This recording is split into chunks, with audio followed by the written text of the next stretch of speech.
And welcome into the Friday edition of Robby and Rexrode here on ESPN 102.5 The Game. Robby Stanley, Joe Rexrode, Ryan Porth here with you on this Friday morning in Nashville, Tennessee. Woo, what a day it was yesterday in the NFL draft, leading up to the NFL draft. And Joe Rexrode, the Tennessee Titans have found their man in the first round. Caleb Farley has been selected by the Titans at number 22 overall. The Titans hang on and stay at 22. First off, Joe, how are you doing, and what's your reaction to the Titans' pick of Caleb Farley yesterday at number 22? Well, it's really nice of you to ask, Robby, how I'm doing, and it's nice of you to start the show with Caleb Farley. Are you sure? Are you sure, Robby? I was where you want to start? I was waiting on it. Skiatika coming to Nashville. Come on. No. That's funny. I was actually. I know what you're thinking of. Yes. Okay. Yeah. No, Skiatika is a good response to that. My gosh, we got to do the Skiatika shirts now, right? Oh yes. They've already been made. They've already. They're in the works, my friend. Let me tell you. As a Skiatika expert, we're going to be asking about it a lot. Yes. Look, I don't hate the pick. I think that a pick like this after last year's draft is naturally going to bring more negative reaction than at a different time, like in John Robinson's tenure. That's what I thought. It was like, man, after last year, then you come with this gamble.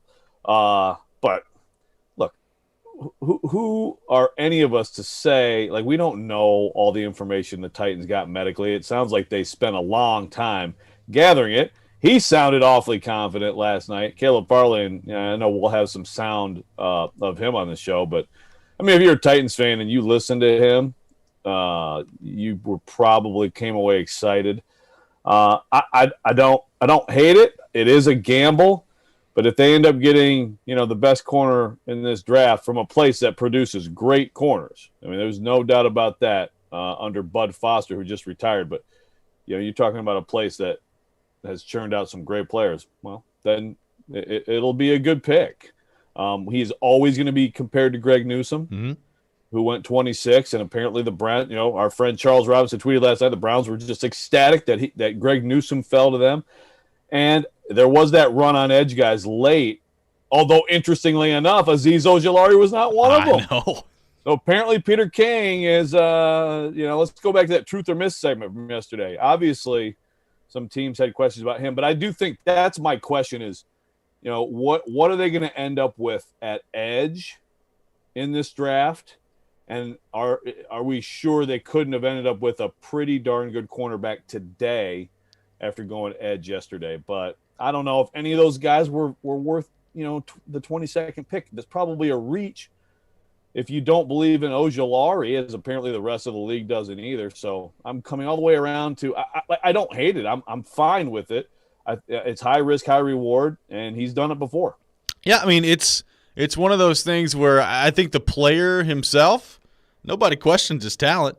Can he get on the field? Like, can he stay healthy? That's going to be the question moving forward here. But I think if you watch Caleb Farley on the field, he's a pretty good player. So if it works out from an injury standpoint, like you said, I mean, you could end up getting the best cornerback in the draft at 22. I mean, I think you'll take that all day long if you're the Tennessee Titans. It was interesting. I mean, J.C. Horn goes before Patrick Surtain in this draft, and Greg Newsome falls all the way to 26 for Cleveland, and you've got Caleb Farley just sitting right there. Obviously, I mean, John Robinson felt good enough about the medical to make that decision because you could have gone Newsome. I think, like, if the Titans go Newsome at 22, I think pretty much everybody is saying, okay, it's a good pick. Good pick by the Titans. But I guess the higher reward was appealing to John Robinson and the Titans, and we'll see what happens. And like you said, we've got some sound coming up from Caleb Farley later, but it sounds like he's pretty confident he's going to be ready for training camp and be ready to go once the season comes around. Well, and it's the higher reward. It's also, and it does remind me of the Jeffrey Simmons pick also in this way. If you remember, 2 years ago, I mean, the Titans were coming off 2018. They had not made the playoffs. That was a year, John Robinson had made the decision to fire Mike Mularkey, hire Mike Vrabel, didn't make the playoffs. So there was pressure at that point. Like, okay, where is this going? Better get someone in that draft who right away is going to make a difference for your football team. And they went with Jeffrey Simmons, who we knew at the time. I mean, he's not going to play at the beginning of the year. Yeah. I mean, it was kind of a confident pick of someone who's not like you're still thinking a little bit longer term, and that may end up being the case here. With Caleb Farley, like a Newsome, you figure would be from rep 1 in camp, right there competing, to start, and that may not be the case with Caleb Farley. Now, I mean, when TD asked him last night, that was pretty great. Like, what if you aren't ready? Oh. What if you aren't ready for camp? I don't know if I should in the name of Jesus. It was awesome. Outstanding. It was outstanding. Awesome. That was when I was sold. I was like, all right, I am here for this guy. Love it. Yeah, like Titans fans who listen to that or have by now or have read the comments, I mean, you've got to like the guy. But still, you have to say at this point, I mean, no one, I mean, when John Robinson first of all, Mike Vrabel, this is great for Vrabel, because Vrabel hates injury stuff. Yeah. So now it's like, hey, Mike, how about a first-round pick? We keep asking you about injury stuff for the next few months. How does that sound, buddy? But those guys weren't going to put a timetable on it or anything like that. It's got to be considered possible that he's not going to play or he's not going to be ready right away. So again, you may be delaying the contribution from this pick versus a Newsome. But hey, if you think he's better and you're confident that he's going to get past all this stuff, you may have just lucked out. You may have just gotten another player fall to you, just like 2 years ago, who should have gone higher. Yeah. I mean, it's going to be interesting. If the medical works out, I think that could be a really good pick for the Titans. If it doesn't, though, and Caleb Farley struggles to stay healthy and he's not able to come play and contribute immediately this year, and there's just lingering issues moving forward with the draft, I mean, Titans fans are not going to like this from John Robinson. I mean, going from Isaiah Wilson last year, who that's one thing, it's a different situation. If the red flags with Caleb Farley that are pretty clearly there with his injuries, and I think the only reason he slid as far as he did, if this doesn't work out for the Titans, this is not going to look good for John Robinson. So I think we've got the potential here with this pick for John Robinson to look great. I think we've also got the potential for him to look really bad here with Caleb Farley in the first round. Yeah, and then, of course, it's how is the defense overall? Yep. What else? Who else did he pick? How are they doing? I mean, there's a lot of important picks to come. There's some big. Right now, the Titans sit there with 3 big ones tonight, and so that's the thing with last year. Isaiah Wilson is the headlining flop, but again, you got so little out of your second, third round picks because of injuries. So there's more to come and more that needs to happen good. But of course, the first round pick is what people are going to think about first. And you're right. If it doesn't go the way the Titans and Caleb Farley are confident right now that it's going to go, then you've brought on a lot more negativity after last offseason and all the talking we've done about how bad that was. Well, and it was interesting because, I mean, the situation that we played out yesterday in our mock draft, which started great, by the way. I mean, we were 2 for 2 to begin that mock draft yesterday, and then San Francisco screwed everything up by drafting Trey Lance, and then it was just kind of a free-for-all from there. But the situation that I wanted to see happen for the Titans played out. You had Greg Newsome available at 22. You had Azeez Ojulari available at 22. You had the people's champion, Elijah Moore, available at 22 as well. You don't take any of them. You don't trade back. You take Caleb Farley. I was very fascinated to see what the Titans would do in that situation. My gut feeling was whatever they did would probably be something that would surprise me, and they did. I didn't think that they would take Caleb Farley at 22. I thought maybe they'd trade back and get him later, but hey, 22, if it works out, it's a good pick, I guess. Well, I mean, the interesting thing is you just mentioned, so 3 of the guys you just mentioned, Azeez Ojulari, or 2 of them, and Elijah Moore are still there. Yeah. So no one took them. So you would have been reaching. Yeah. I mean, we can say that definitively. Had you Sure. taken Elijah Moore or Azeez Ojulari, you would have been reaching. We know that now, at least relative to the rest of the league. And Christian Barmore was still sitting there. I know. It's crazy. I would not have pegged him to be out of the first round before he gets drafted. Ryan Porth, I know your Azeez Ojulari jersey was on layaway. Are you upset today? What's going to go on there? I threw it in the trash at third and home. Okay. He hasn't been drafted by someone else yet. You can still get him. He's not going to be there at 53. What if they move up? Yeah, you can go get him. They won't be moving up. Oh, poor Ryan sounds very, very. Yeah, what do you think down of this about it. draft pick, Porth? What do you think of Caleb Farley coming to the Titans? I don't love the fact that the year after Isaiah Wilson, they're taking another gamble on an injury risk 2 years after taking another injury risk in Jeff Simmons. So, I mean, it could work out. Caleb Farley could be a Pro Bowl cornerback, which is obviously what they need, but it's an uneasy feeling knowing that all summer long we're going to be asking the question, will your first-round pick be ready for training camp? When we all know you need all the help that you can get out of this draft class for 2021. And I know that's not why you pick players in the draft so that they can all be great in year one, but you need a contribution out of number 22, not just Derrick Henry, but the 22nd overall pick if you want to win in 2021. And I don't love it. I don't absolutely hate it, but I was pretty annoyed last night that J-Rob went with another injury risk. Well, Joe, we were wondering, like, if this draft, does. yeah, it is what he does. Like, if this draft would cause the Titans to think any differently about the injuries. Like, we talked to John Robinson earlier this week about it and what that process was like, and it seems like they're very confident. Now, the first thing that I thought last night when Caleb Farley was selected, I was like, J-Rob, that guy loves his guys with injuries, doesn't he? Coming in here, Corey Davis, Jeffrey Simmons. You just signed Bud Dupree in the offseason as well. J-Rob is not scared away by injuries. I think it's pretty clear at this point. Jared Stillman put it best last night on the draft show right before the pick because Teron Davenport was tipped off on the pick before Goodell made the announcement. Yeah. And showed everybody at the desk, which the reaction on the video stream was hilarious because Chris Sanders was beside himself when he saw that it was going to be Caleb Farley. And Jared was like, get ready for another J-Rob special. Here we go. So, J-Rob special. A J-Rob special. With that in mind, we are off and running today here on the show. What is your reaction to the Titans selecting Caleb Farley, the cornerback, in the first round at pick number 22? Let us know on our text line, driven by WilsonCountyHyundai.com, 615-737-1025, 615-737-1025. We'll get to that next. Also get to today's poll question at 1025 The Game on Twitter. All that coming up. This is Robby and Rexrode here on ESPN 1025 The Game.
With the 22nd Still pick booing.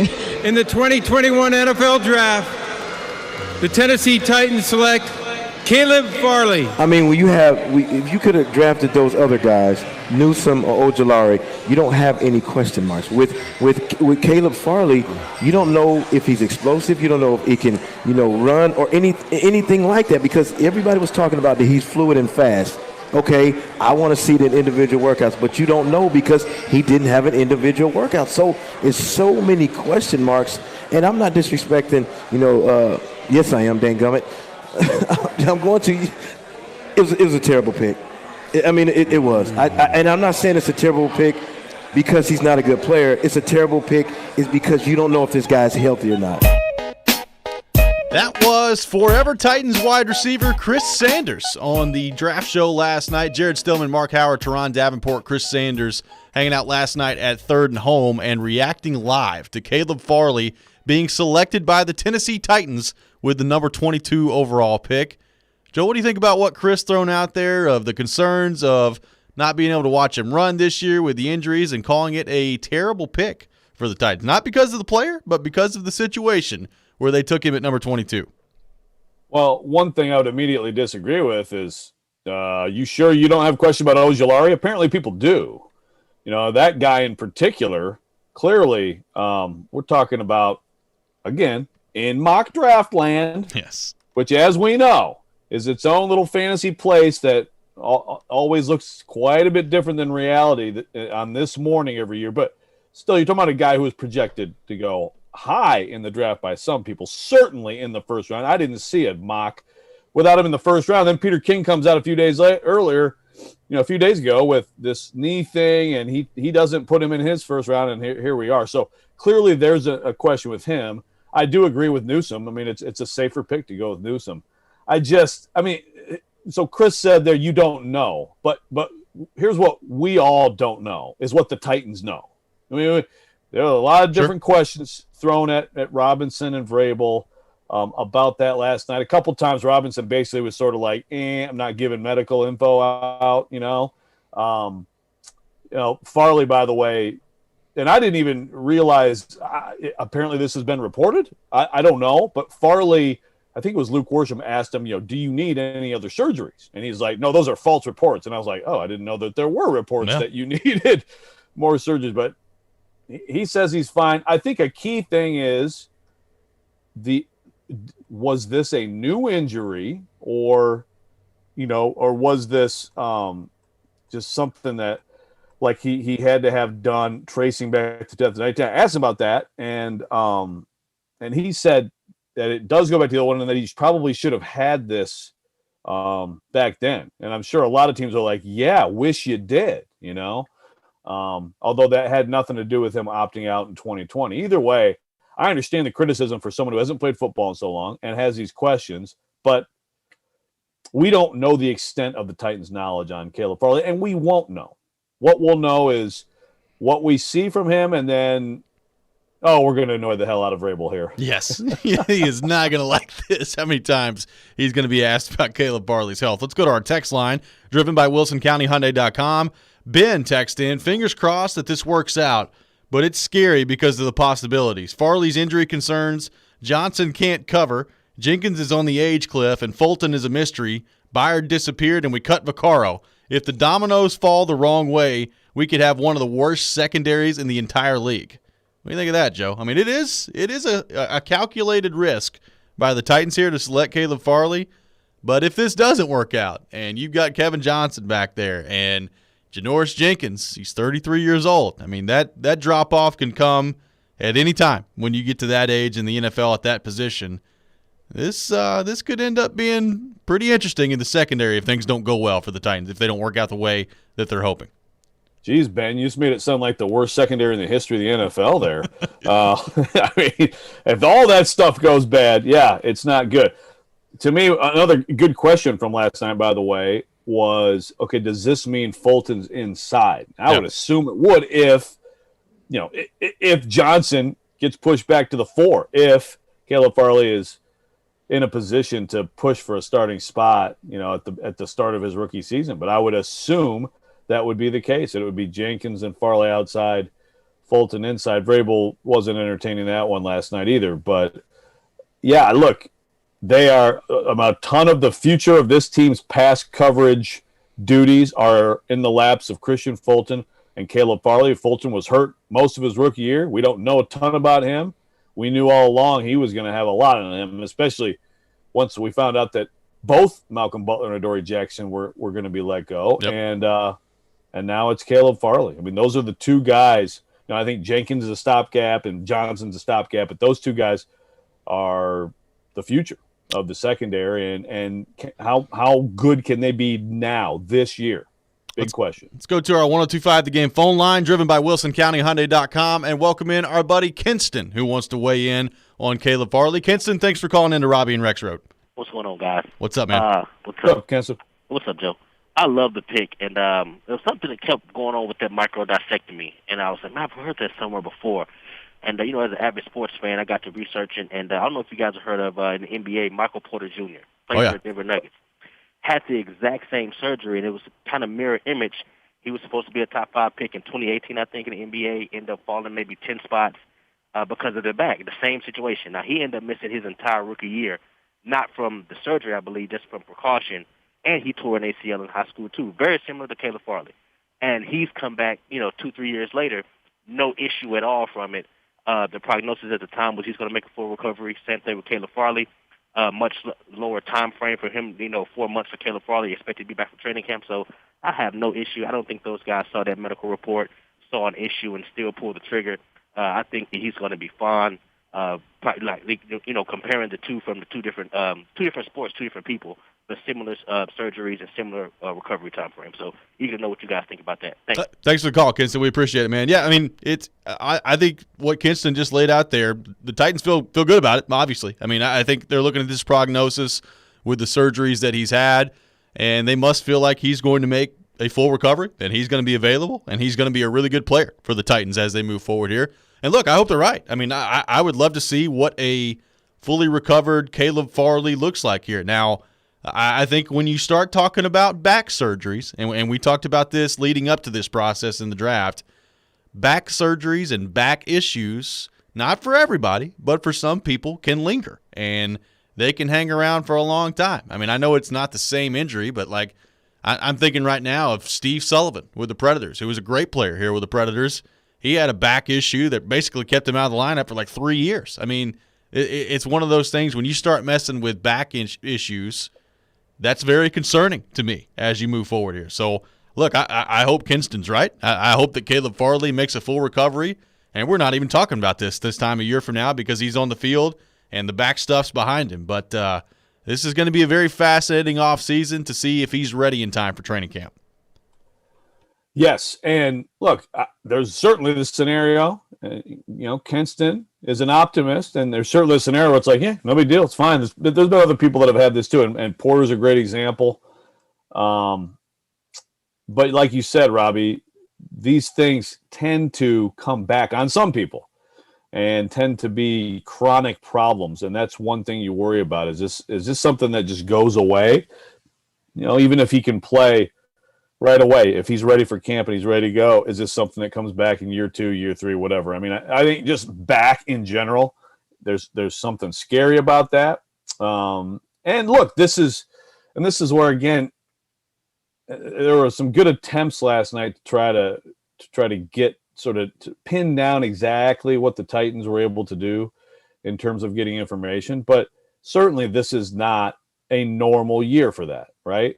So a gamble like this is a little bit more of a gamble this year, in theory. When we asked John Robinson on the show this week, about, and I think, he said 65-70 basically out of 100 in terms of like the overall evaluation of players. So that alone makes it a bigger gamble. Now, it's also clear that they were on him early. They did everything they could.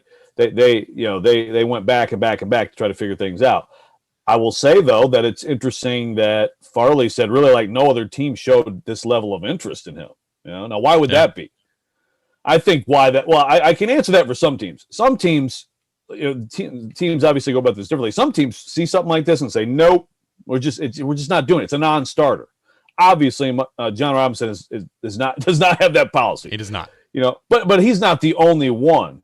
And it's interesting that that Farley basically was like, yeah, like they showed by far the most interest. I would love to see the alternative reality of them not taking him.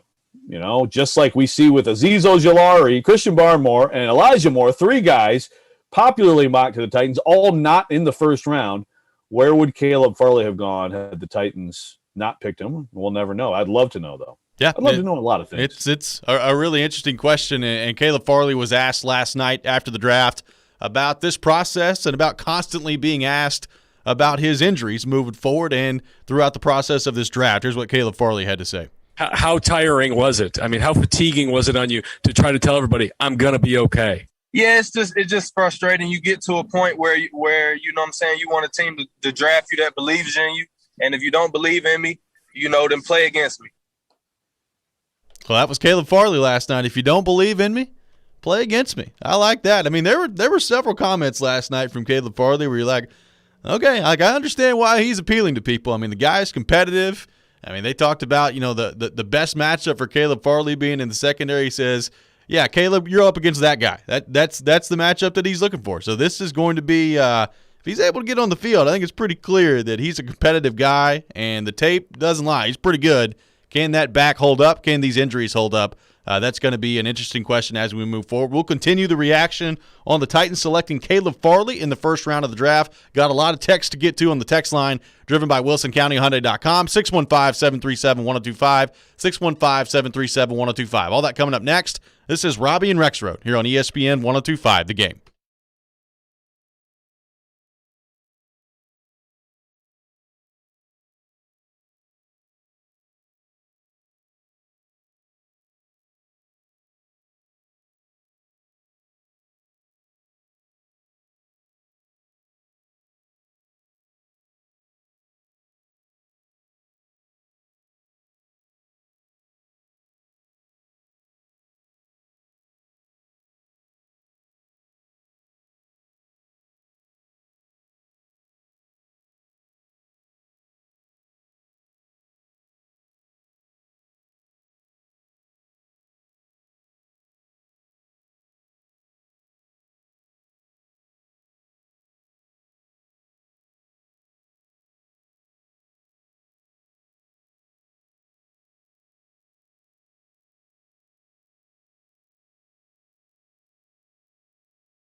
we had a lot of meetings with Caleb, via Zoom.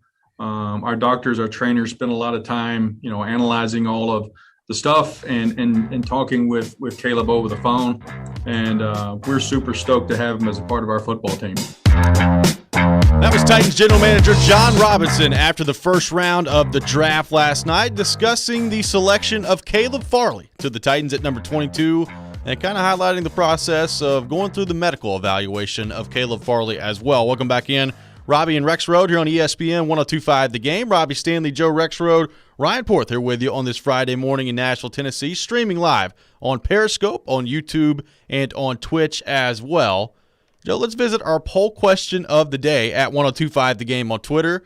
And today's question is this: do you think that new Titans cornerback Caleb Farley is worth the risk at number 22 overall? Yes or no? Right now, 113 votes are in. 61% say yes. 39% say no. So I guess the slight majority at the moment, Joe, saying yes, Caleb Farley worth the risk at number 22 overall. Interested to see how this poll shakes out as the show goes along here. You can vote on it at 102.5 The Game on Twitter.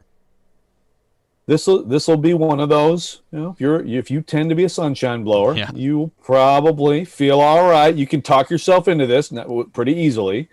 And if you're a doom and gloomer, then you can easily go there with this too. One interesting question on the text line, which we haven't talked about yet, by Plain Joe, have the Colts not taken Kwity Paye? Would the Titans have gone that way? That's a good question. Yeah, he ends up going really high. I think, the second highest of the edge guys. Yep, Jalen Phillips first. Yep. Hey, we'll never know. I don't know the big board. If the big board said Paye over Farley, then maybe the Colts got him again. But if Caleb Farley ends up a great player, then the Colts may have screwed themselves. I don't know. But, again, it is crazy to me that three of these guys who were popularly mocked at 22 to the Titans are still sitting there. Yeah. It's nuts, and that's why we talked about in mock draft land. You can't always believe it. And even to the chagrin of Ryan Porth, Azeez Ojulari is still out there. Well, hopefully he drops to 53, but I'm not going to hold my breath. By the way, Teron Davenport had Caleb Farley as his 15th best player on his on the TD big board. Yep.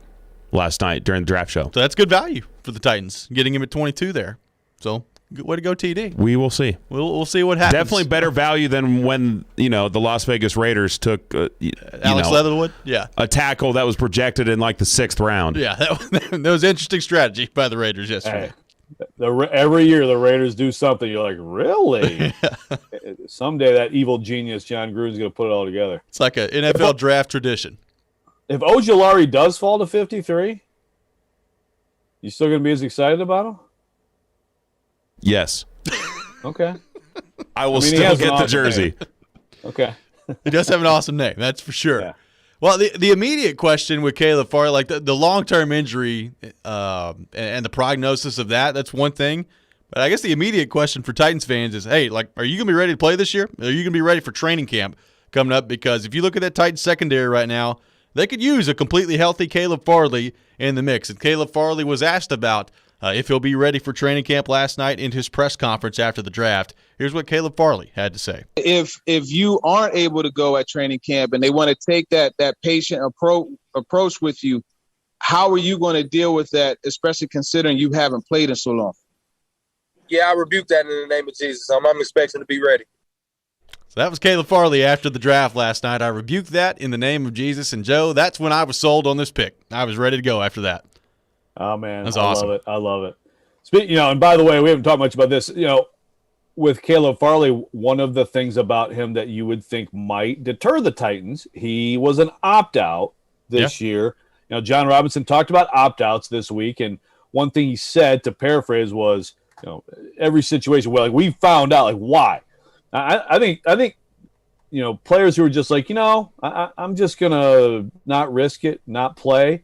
I think that for the Titans, and I think for a lot of teams, counts as not the biggest mark against them, but as a mark against. It's in the con list. Yeah. I mean, talent's gonna overcome that. Some guys, no doubt about it. I was pretty amazed how often the broadcast last night brought that up. I mean, they brought up opt-outs all the time, like almost every pick. Look, I'm for any of these guys to preserve their health and all that stuff, and like not playing some so-so bowl game. All that's great. But you can't tell me that NFL GMs don't wonder about that. Sure. I mean, NFL GMs want someone who's going to say, screw it, man, I'm playing with my team. I mean, that's how it's always going to be. So I think some more than others. I think John Robinson would probably drift on the side of guys who really wonder about that. Now, with Farley in particular, of course, I think he had a pretty good reason. I mean, he lost his mom to breast cancer when he was a freshman at Virginia Tech. And when he opted out, he was the first big expected draftee to opt out in 2020, and he said, I don't want to lose any other relatives, like his dad or anyone else, because of COVID-19. So he's just going to stay the heck away from everything. So, I mean, obviously that's a pretty good, a reason there. On the text line too, Robbie, Brian gave us a good thread. There's so many threads, on Twitter from doctors. But there's a good thread from Matthew Betts at the Fantasy PT that I just read through during the break about the Farley history. See, this is where it gets, and TD's asking about L4s and L5s and stuff last night. I'm like, man, TD, Dr. TD. But, so the micro discectomies, so you can make me pronounce things here again. It's two different ones, both of them involving the L5, though. One that's an L4, L5, one that's an L5S1, according to this. And I think that's the conversation last night between TD and Caleb. So I guess then, does that mean that they just didn't do enough of it in 2019?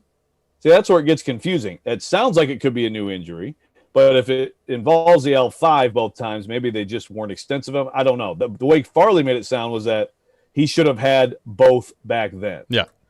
But, again, like back stuff, and according to this thread, the big question is down the road, like career longevity, having arthritis. I mean, all these things. I mean, the long-term prognosis. I mean, it's probably unlikely that there's never going to be another mention of this again in his career. Let's go back to the text line driven by WilsonCountyHyundai.com. Joe from Maryland texting in. I heard a great line last night. Have you ever heard of someone saying that they used to have a back injury? That's an interesting point. That's something that I heard of several times last night. Those back injuries tend not to go away. Right.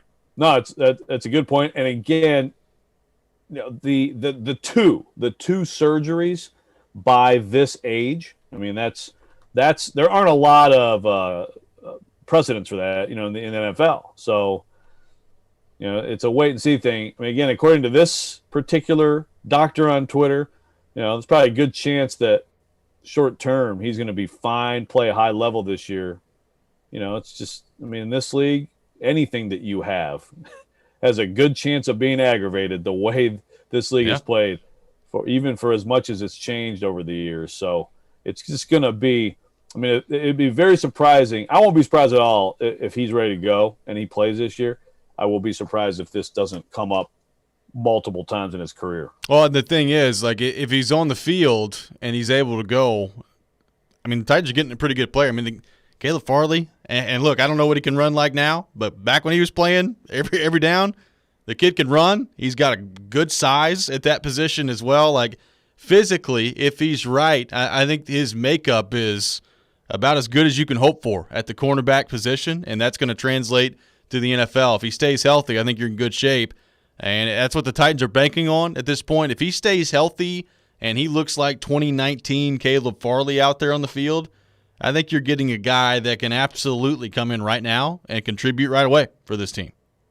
Yeah, Vrabel brought up multiple times last night the receiver angle. He used to be a receiver, which I think, he's got big-time speed. I mean, I think it was Louis Riddick on the broadcast saying he started just telling people he runs a 4.3 because they didn't believe he's a 4.2 guy. And obviously the highlights. I mean, he's a tremendous player if he's right. A tremendous talent, and that receiver thing also brings up the point of, he hasn't played a ton of corner. So there's still upside. I think one thing you took away from this, and I can't sit here and say I can remember a Titans presser after a draft pick where they said, we didn't really like his character much. We didn't really like him, but we drafted him anyway. But, they were effusive in that they think he's coachable. They love talking ball with him, all these things. And as Vrabel said, if you have that kind of talent and you're that coachable, usually that means high ceiling. When we come back, we'll get into the rest of round 1 in the NFL. Some surprises on the board, some surprises still left on the board heading into round 2 around the league. Also, the big story of the day yesterday in the NFL that may cause me to have a nervous breakdown here on the show. We'll get to that coming up next. This is Robby and Rexrode here on ESPN 102.5 The Game.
Welcome back in, Robby and Rexrode here on ESPN 102.5 The Game. Robby Stanley, Joe Rexrode, Ryan Porth here with you on this Friday morning in Nashville, Tennessee, talking all things NFL draft, taking your thoughts on our text line driven by WilsonCountyHyundai.com, 615-737-1025, 615-737-1025. Joe, we've discussed the Titans' first-round selection of Caleb Farley at number 22. We'll continue to discuss that all show long here on Robby and Rexrode, but some more interesting names taken early in this draft, some names that are very interesting still on the board heading into round 2. Let's start with where many people thought the draft could begin yesterday, and that is number 3 overall with the San Francisco 49ers. I think not everybody, but a lot of people assumed it was going to be Mac Jones and that he was going to be the selection at number 3. I took Mac Jones in our mock draft that we did yesterday, and all of a sudden, San Francisco takes Trey Lance out of North Dakota State. Mac Jones slides all the way to 15 to the New England Patriots.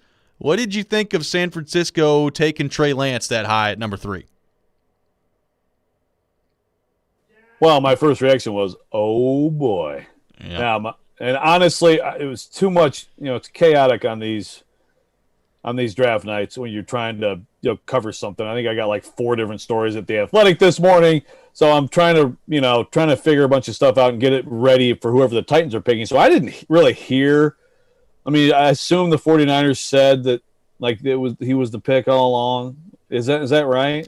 I haven't heard them say that. What I did hear after the pick was apparently like John Lynch and Kyle Shanahan didn't even tell the rest of the staff who they were picking. So like they all found out together that Trey Lance was going to be the pick. Trey Lance had no clue. So the intrigue wasn't just for our benefit out here, because people who've covered that team for a long time were sure they were taking Mac Jones. So I don't know if this means they changed. They were like, wait, this is actually our guy. And they moved up to get Mac Jones. And because obviously Mac Jones fits the Shanahan guy. Yeah. But honestly, I like what they did. I think they took a guy with a higher ceiling. And I never bought that any of these guys were going to come right in and just replace Jimmy Garoppolo. He may be just an above average QB, but you're still talking about rookie QB. So I think it's a good situation. I mean, the whole quarterback, yesterday, it's always a quarterback day, first day of the draft. I'll let you address your guy however you want to. That obviously just dominated the whole – it made for a non-boring lead up to the draft. But, honestly, I think the biggest move of the entire day was the Bears. Yeah. I hate to say it, as someone who, although I have rebuked in the name of Jesus my Lions fandom long, long ago, I have not rebuked my hatred for the Bears. So I've got all these texts from my Bears buddies last night, like, oh, yeah, finally we did it. And I'm like, just shut up. Yes. Because, how do you root against Justin Fields? I know. I'd love to see him do well. And I got to hand it to Ryan Pace and the Bears, man. They made the move, and I like it a lot for them. They'll probably still find some way to screw it up, but I do like the move for the Bears going up to get Justin Fields at number 11. Going back and revisiting the QB1 tweet for Andy Dalton was pretty fun last night after they selected him. So that's going to be hilarious to monitor as they move forward here. Alex Leatherwood off the board at 17 to the Raiders. We talked about it. The Raiders do something like that every year. A couple of names that stand out to me that are still there. We've talked about Elijah Moore, and we've talked about Azeez Ojulari still being there as well. Jeremiah Owusu, he's still there as well. I thought for sure he'd be gone in the first round at some point. Zaven Collins selected by Arizona. But there are some interesting names that are still out there. I was interested to see whether or not Rashad Bateman was going to go in the first round. He did. Ends up at number 27 to Baltimore. Eric Stokes, taken by my beloved Green Bay Packers in the first round when he was projected to go at 48. That was an interesting pick as well. Interesting day yesterday for the Green Bay Packers, Joe Rexrode. I was sitting there in the afternoon, and all of a sudden Adam Schefter comes out with a tweet saying basically that Aaron Rodgers has told members of the Packers that he does not want to be there and that he does not want to return to Green Bay as next season approaches here. Kind of going back to, and you kind of felt like something like this was brewing when they drafted Jordan Love. For the most part, Rodgers did a good job of not really saying anything publicly. He said the right thing, said, he's just going to control what he can control, and his future is a beautiful mystery in Green Bay. But it's pretty obvious that they've been in, contract negotiations for the last couple of months here, and the Packers management has slowballed this for some reason, and finally Aaron Rodgers appears to have had enough. Now, the Packers held their press conference last night, and they're doubling down on they're not trading Aaron Rodgers. There's 0% chance that they're going to trade Aaron Rodgers and all this stuff, and that's great. But, I mean, if that dude, as stubborn as he is, if he's serious about not wanting to come back, he is not going to show up. Like, he's not going to do it. So it is a borderline fireable offense that it's gotten to this point anyway. I don't know how you could watch Aaron Rodgers play football last year and not say, oh, yeah, let's give that guy a contract extension. That'd be great. Not try to restructure. I'm not worried about a restructure. Give him an extension. He just had literally one of the best seasons in the history of the National Football League. And now the Packers are about to screw around and let one of the best quarterbacks in the history of the game either walk away or be so upset that it's going to be a gigantic distraction for your team moving forward. It is unbelievable to me that the Packers front office has allowed it to get to this point. And look, I still think there's time to fix it. I think there's time to work on this. They're not trading him before June 1st. I hate to tell you guys this. It's not going to happen. If they do, it's like a $34 million cap hit. They're not trading him before June 1st. It drops down to about 14 after June 1st. So maybe it's a little bit more realistic then. But it is unbelievable to me, Joe, that they have allowed it to get to this point, and that was the dominating story heading into the draft yesterday. I'll say this, though, Robby, and I hear you. And ultimately what it comes down to is, like, it's on them to make this work. Man, he seems a little bit difficult. I know this is difficult. Not new information, you know, but, I mean, and it's interesting how he played this, too, to get it out there yesterday. Actually, one of our writers shared some hilarious texts that he had with him yesterday because, you know, everybody's trying to get him to, like, talk on the record about it. Ultimately, it's on the front office to make this work. But I get the sense that, like, they've tried, they've wanted to. No. I think? No, you don't think so? No. They've wanted to now, but you've screwed around long enough that you've let it get to this point. You draft a quarterback in the first round last year. You don't tell him you're going to do it. That's your first mistake. They drafted another defensive guy last night, which is fine, but 9 of their last 10 picks in the first round have been on defense, and the one that wasn't on defense is his replacement in Jordan Love. Like, this is a process that's been building up. They're not giving him the weapons that he needs offensively in the first round. They don't have a receiver under contract beyond this year. And you approach him after the season where he just won the NFL MVP, and you're trying to get him to restructure his deal again rather than just extending him. Like, what does a guy have to do to get a contract extension? Yeah. Well, look, I mean, this is where, you know, you lose that game to the Bucs, and it's like, okay, well, you know, we know the money situation in the NFL.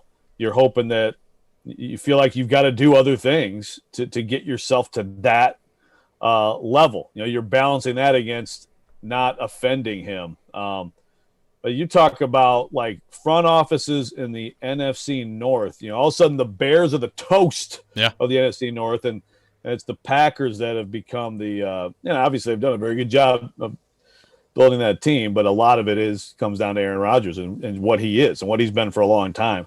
So where do you think, if it does end up that it's irreconcilable differences, what makes sense for him? Well, I think he's kind of thrown out there through different people that the Broncos are interesting, the Raiders are interesting. Like, I think this is going to sound stupid, but I think his idea of hosting Jeopardy and playing football at the same time, I think that's a real thing in his head. I think he absolutely wants to host Jeopardy and he wants to play football at the same time. And obviously, you know, he's engaged to Shailene Woodley now. They're about to get married. They live out west. I think being out west would be something that's very appealing to him. Now, if you're the Packers, I say there's no way you're giving him to San Francisco or a team in the NFC like that because, man, the reaction if they do that is not going to be good. I mean, there would be a riot in Green Bay. So I would assume it's going to be an AFC team. I know there's a lot of noise around the Denver Broncos yesterday, and then it came out apparently that there's not even been a conversation between the Broncos and the Packers. But I think the Broncos make a lot of sense. I really do. I think that could be a landing spot. Wouldn't that be amazing if Rodgers ends up on the block and that's where he goes? That if you're John Elway and the Broncos, you backdoor your way into Peyton Manning and Aaron Rodgers late in their careers when they're still playing at a high level. Exactly, and with enough time to make it work for you. That would be something else. By the way, in other NFC North news, I just would like to report that misguided 13-year-old Lions fan Brennan Rexrode was so ready to order his Justin Fields jersey last night and is so angry about Penei Sewell. Dog water, Jared Goff, just left the room. So, too bad. But I think it's a great pick. I think it's actually a good pick with Lions. But, no one gets excited about offensive tackles. And they'll still find a way to screw it up. We know this. Well, we knew that because, I saw the shot of Dan Campbell in the draft room last night for the Lions, and all I could think about was they're ready to just run around biting kneecaps there in Detroit, and that's all they're going to focus on in training camp. So it's going to be really interesting to see how that works out. Hey, you did get the Jalen Waddle pick to Miami right, though. Just didn't quite work out the way we thought. Exactly. Yeah. See, how many do we get? Has Porth counted it up? Like 7? I can tell you this: it's not 50%. I've not counted it up officially, but the 50% mark that we were going for did not happen. Not quite. Yeah. When we come back, we will continue the discussion on the NFL draft. Taking your thoughts on the Titans, 615-737-1025, 615-737-1025 on our text line, driven by WilsonCountyHyundai.com. What do you think of Caleb Farley going to the Titans at number 22?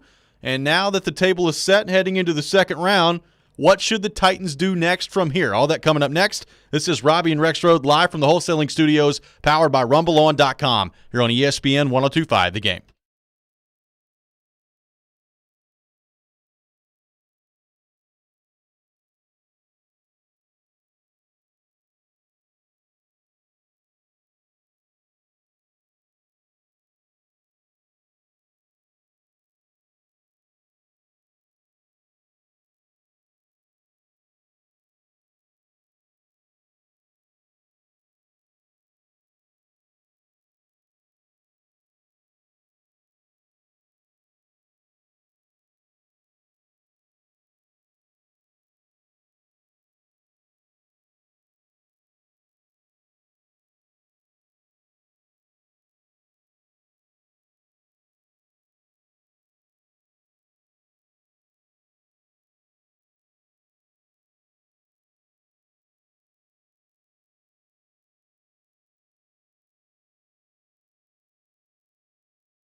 Welcome back in. Hour number 2 of Robby and Rexrode here on ESPN 102.5 The Game. Robby Stanley, Joe Rexrode, Ryan Porth here with you on this Friday morning in Nashville, Tennessee, reacting to the Titans selecting Caleb Farley at number 22 in the draft last night. Where do they go from here? Let us know on our text line, driven by WilsonCountyHyundai.com, 615-737-1025, 615-737-1025. Call your shot Friday. Coming up later this hour at 7:45, so you can get your called shots in to the text line as well. We'll be joined by Teron Davenport at 8 o'clock and by Terry Crisp at 8:30 as well. The Nashville Predators, a huge game coming up tomorrow against the Dallas Stars. Also got some help last night as well from the Tampa Bay Lightning. So the table is now set for a massive game coming up for the Predators and the Stars. Joe, we've talked about Caleb Farley and just the issues that he has and the concerns with his back moving forward, but I think still agree that this could end up being a really good pick for the Titans if his injury situation works out. I was interested to see, we talked about the options on the table for the Titans at 22. I was interested to see if they would trade back and move back in the draft last night, because the way the draft fell was interesting. You had New York, obviously selecting Zach Wilson at number 2 overall, and then they move up in the draft, and they go and grab Elijah Vera Tucker at number 14 to get him out of the way at number 14. And I don't know about you, I thought if they hung at 23, they still might be able to get him at number 23. So I found that move to be a little interesting as well. Had the Dallas Cowboys trade back with the Eagles. The Eagles move up 2 spots to go to number 10 to grab Devontae Smith out of Alabama. Dallas moves back to 12 and takes Micah Parsons, linebacker out of Penn State. So some trade action last night in the draft. I was interested to see if the Titans were going to do that, and we'll never know if there were any offers on the table to do it or what those offers look like. But obviously, holding strong at number 22, I think they feel great about Caleb Farley and held off those pesky New Orleans Saints as well. Well, John Robinson did say that there were a couple opportunities. And I'm trying to find the exact quote, but he said that there were a couple opportunities and they just weren't good enough, for them to come off 22. So basically, and again, so here's the quote: there were a couple guys we were looking at. We just felt Caleb was far and away at the top of the heap. I'm sorry, that's not the answer. That's not the right answer. Yeah, we had a little bit going on there. Here's the quote. Okay. We had a quote. We had a little bit going on there. We had a couple chances, but the value to move back, we didn't feel like it was worth risking losing the player. We didn't feel like it was worth risking losing the player. So, according to Robinson, they decided, being able to get Farley there was better than moving back a few spots. It sounds like it wasn't like a big move from someone, like 6, 8, 10 spots, something like that. You might get yourself a real, ensure yourself a real nice pick out of that. But if it's a couple spots, obviously that's not as much value coming back. So they stuck where they were. Yeah, and now you've got some interesting options on the table if you're the Titans. Heading into the second round, you're picking at 53 at the moment, 85 as well overall, and pick 100. So 3 more picks remaining at the moment for the Titans in the top 100. You've gotten a corner off the board at this point. Just objectively looking at it and what I see as needs for the Titans, still think an edge rusher you need. I think a wide receiver you need at some point as well.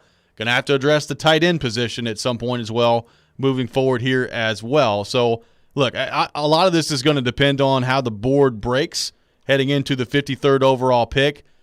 If you had to guess right now, what would be the next position you think the Titans take? My guess would be edge rusher.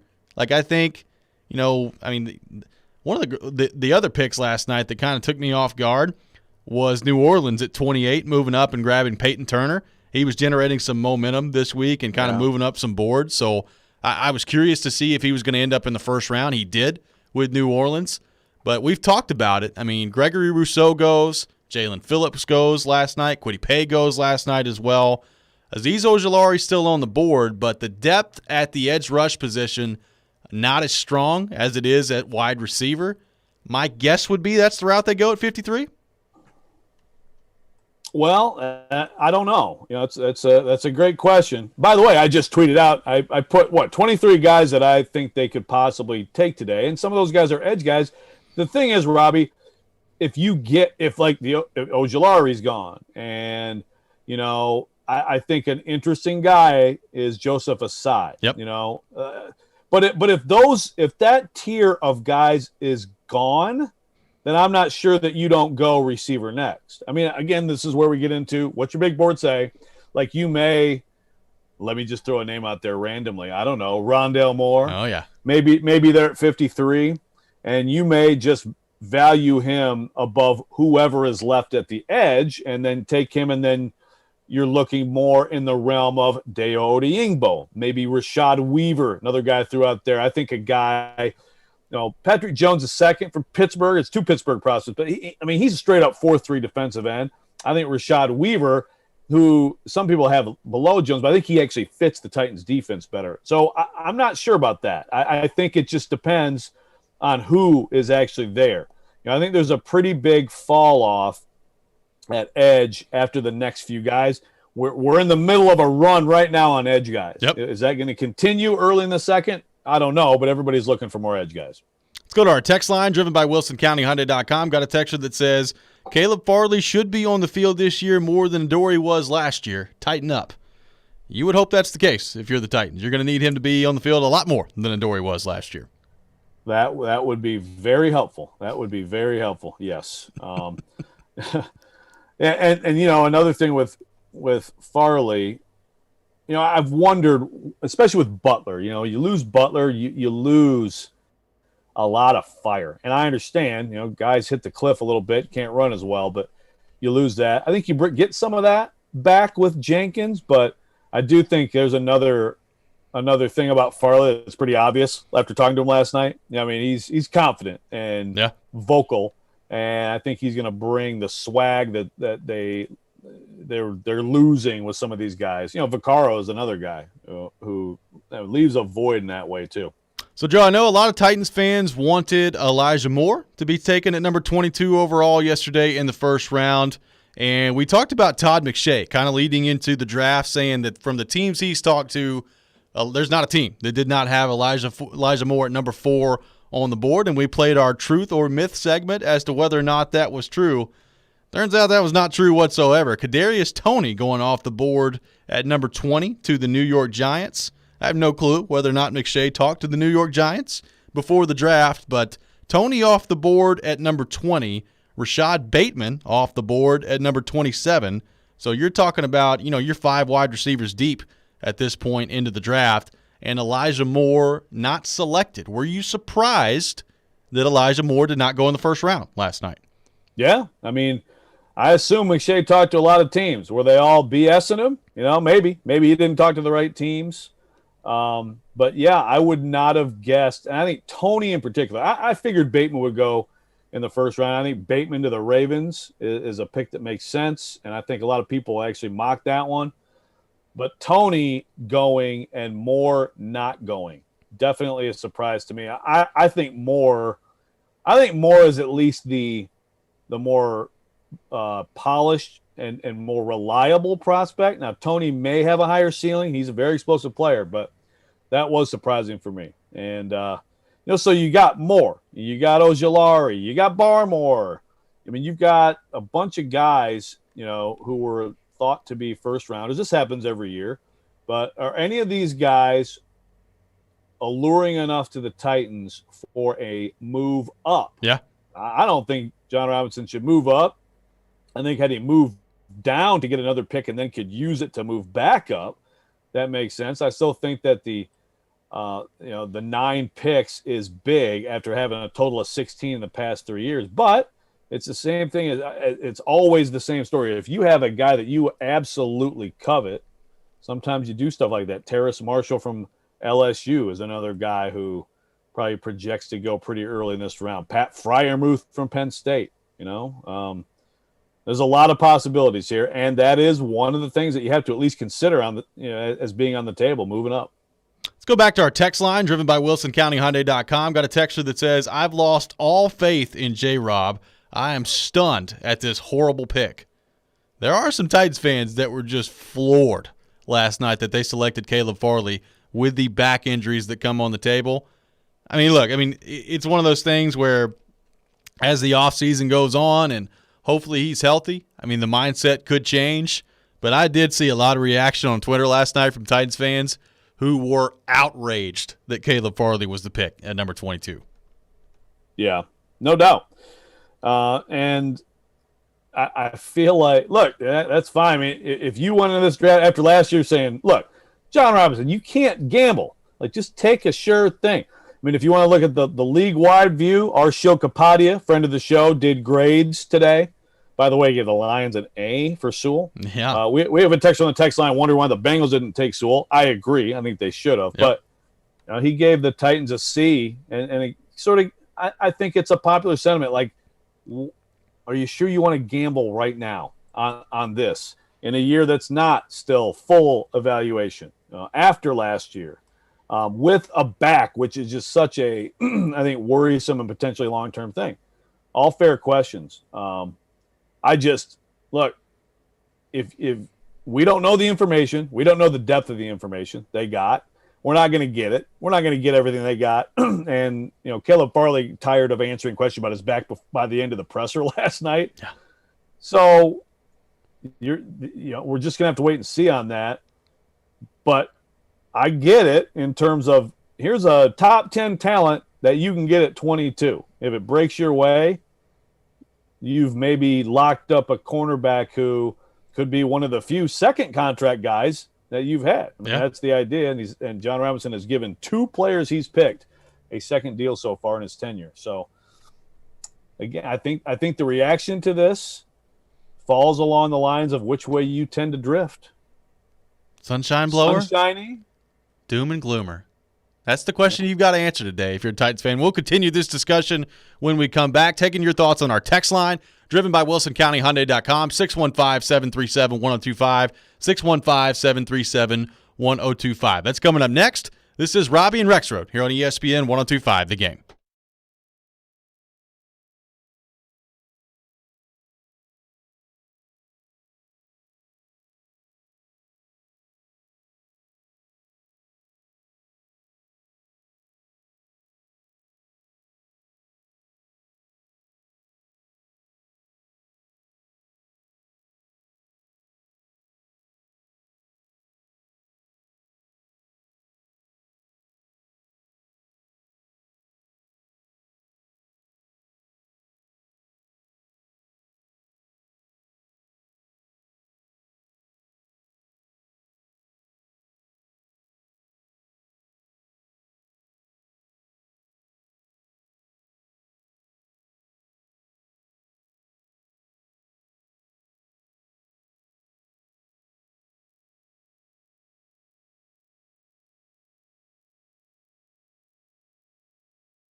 Welcome back in, Robby and Rexrode here on ESPN 102.5 The Game. Robby Stanley, Joe Rexrode, Ryan Porth here with you on this Friday morning in Nashville, Tennessee, talking all things NFL draft, taking your thoughts on our text line, driven by WilsonCountyHyundai.com, 615-737-1025, 615-737-1025. Joe, Josh on YouTube says John Robinson would please a lot of fans if they trade up for Elijah Moore or even Azeez Ojulari in the second round. What do you think about that? John Robinson trading up in the second round, maybe going after an Elijah Moore or Azeez Ojulari that we thought maybe you'd get in the first round. That's not happened at this point. Maybe you could trade up and get him in the second round. Well, listen, I think that's a fair statement. I think those are a couple names that's an expectation, right? Those are expectation names. And they're need names for sure. I mean, I think they're good players. I think they're going to go in the second round. My question is, what are you giving up? Because you got 9 picks. You got 4 in the top 100. You need the depth. You need the depth overall. You need the depth of this top 3 rounds. You get 3 picks today. What are you giving up to move up? Are you giving up something next year's draft? When some GMs are saying, hey, I'd rather have more stuff next year when I expect the full combine to return and all that stuff. So that would be my question to that. In general, I don't like the idea of trading up for the Titans. John Robinson has done that a lot. He's done very little trading back. But I understand if there's one player that you really, really like, you think makes a difference for your football team, that's why you make the decision. Just like if there's a player you believe in, and everybody's going to tell you that you're gambling and you're doing what you've done too many times, well, you still have the conviction to make the pick. You're not afraid of it. Real quick, Heidi from Dixon, because I'd like to read from our text line too, Robby. Heidi from Dixon. Go right ahead. You said one of our third rounders needs to be a corner now. Can't have enough normally, but Farley possibly doesn't even add to the roster. So I will tell you, like around 100, if they get like a Robert Rochelle from Arkansas State or something like that, another corner, I don't think that's a terrible idea. No, I don't think so either. I think you should operate under the assumption that you're going to need 2 corners in this draft. Now, I don't know if you need to necessarily take them both in the top 100, but you're going to need to take 2 corners in this draft. I think if you're the Titans for sure, they need some depth at that position, and you've got to find a way to get some people on the field that you feel comfortable playing. What happens if Janoris Jenkins gets injured this year? Much less the Caleb Farley stuff that we talked about all morning, but you lose Janoris Jenkins, your depth at corner right now sucks. It's not good. You got to find a way to address that. I would not be surprised at all. Matter of fact, I would almost bet at this point there will be another corner selected by the Titans at some point in this draft. I wonder if they do trade up for an Elijah Moore or Azeez Ojulari, if they use a pick in 2022 or 2023 as ammo, along with 53 to trade up just for this exact purpose that you're talking about, so that you're not sacrificing another pick out of this draft so that you can still address some of those needs, whether it's a tackle or another corner or what have you, to go up and still get Elijah Moore or Ojulari or whoever.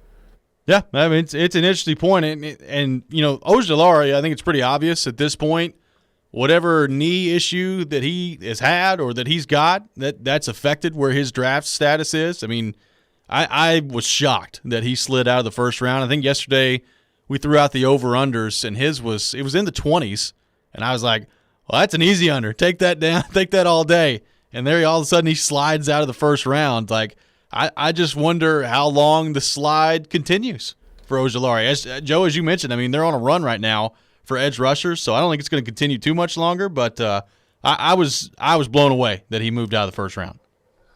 Yeah, I mean, it reads to me like some kind of recent setback. Yeah, with Ojulari, because there was nothing about this, and this is another outcome when you still have you don't have the meat market that you normally have. I mean, it's better this year, but it's not the same. So I got to think, right? Something must have happened. I mean, again, he had the long ago, I think ACL that I think was early in his career in Georgia, but there must be some kind of problem there. So what does that mean? I mean, who knows at this point? I'm with you. I absolutely did not expect that we'd be talking about Azeez Ojulari today.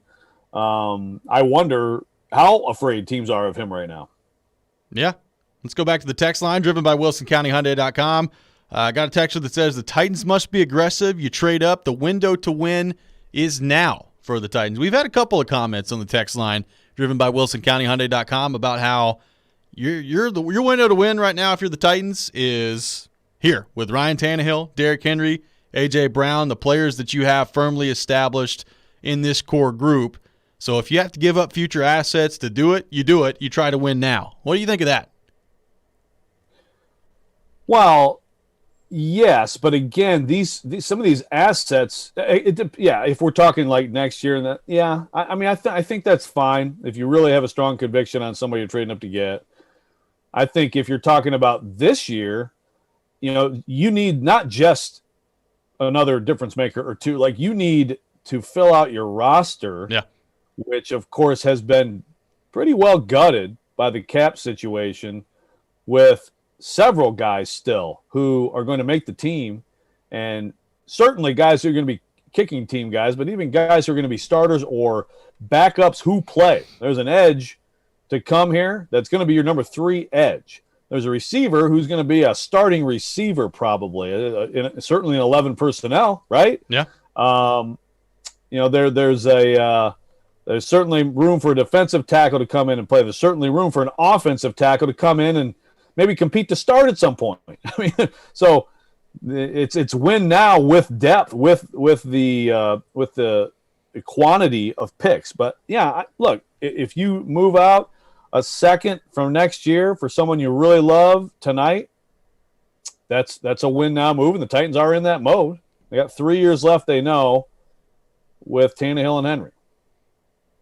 Let's go to Periscope. Jay on Periscope says you got to get Elijah Moore early in the second round, right? Or do you wait for the Purdue wideout, Rondale Moore?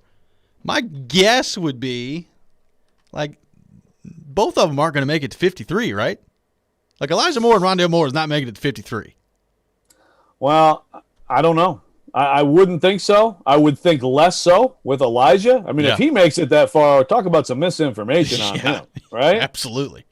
Now, Rondale Moore, I think, is a more polarizing player because of he didn't play a ton, the way he was used at Purdue, things like that.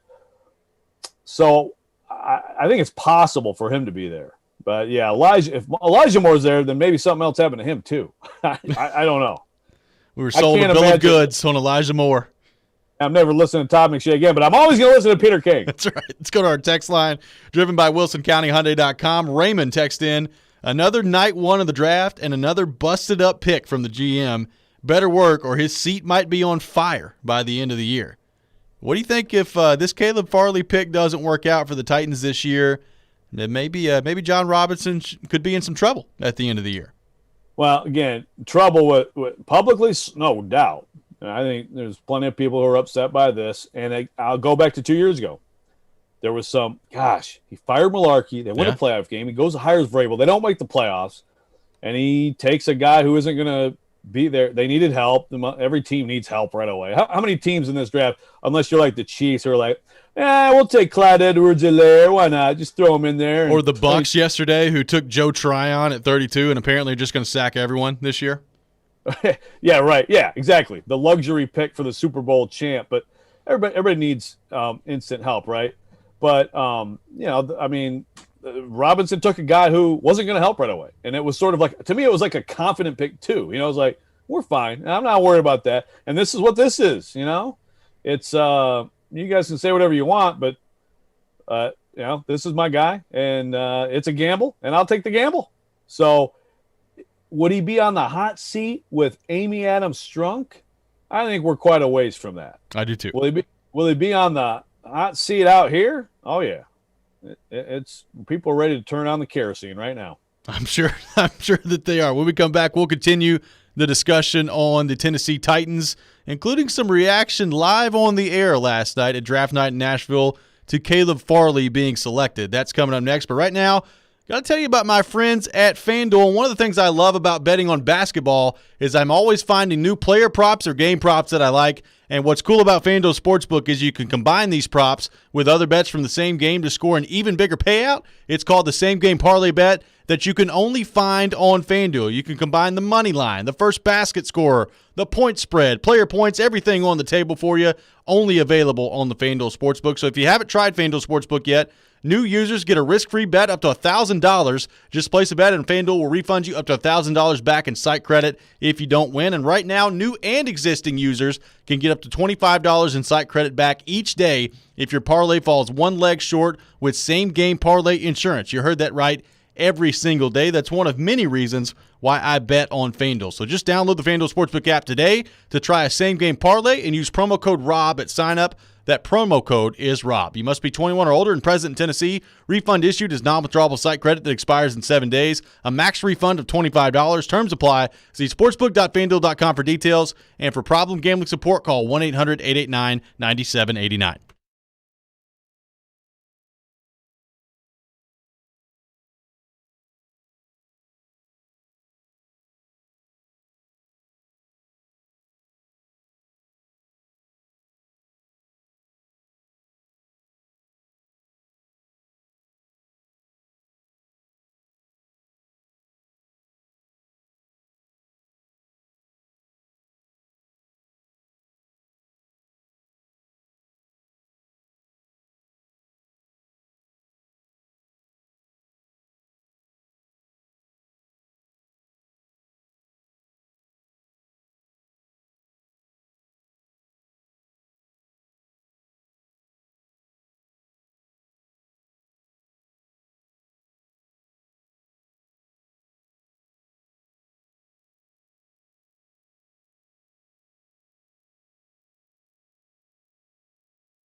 Welcome back in. Robby and Rexrode here on ESPN 102.5 The Game. Streaming live on Periscope, on YouTube, and on Twitch as well. Hope everybody's having a wonderful morning on this Friday morning in Nashville, Tennessee. Talking all things NFL Draft. Taking your thoughts on our text line, driven by WilsonCountyHyundai.com, 615-737-1025, 615-737-1025. We've got Call Your Shot Friday coming up at 7:45. So here in just about 15 minutes or so, we'll take your thoughts and your shots on our text line, driven by WilsonCountyHyundai.com, 615-737-1025. Teron Davenport at 8 o'clock, Terry Crisp coming up at 8:30. So a lot still to come today here on the program. Joe, speaking of the text line, let's go there. We got a texter that says, Caleb Farley was a great pick.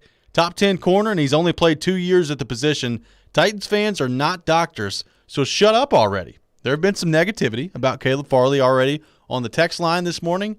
A little ray of sunshine there. I like it.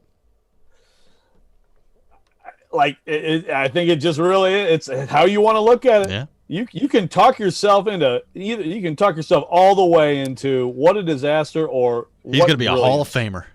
Right. Absolutely brilliant or what are you doing? It's not hard.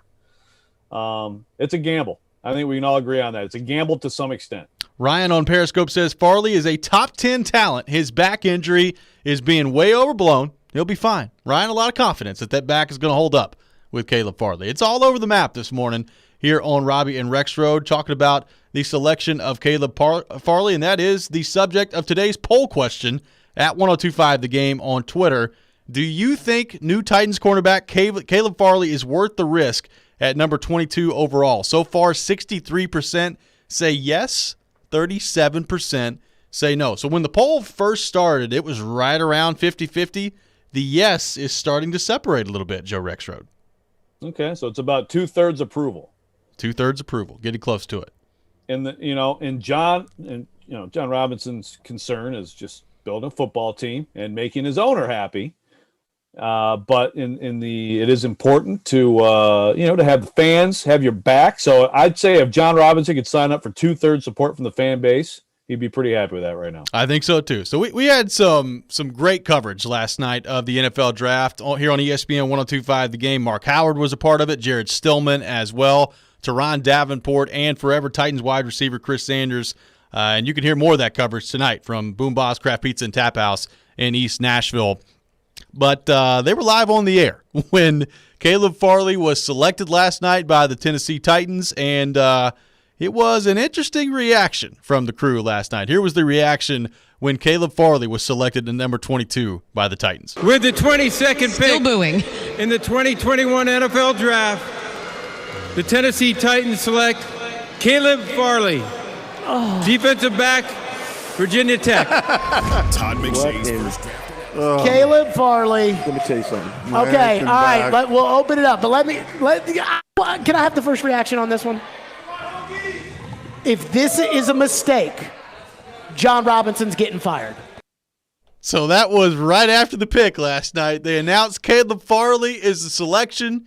You can audibly hear the groan from Stillman.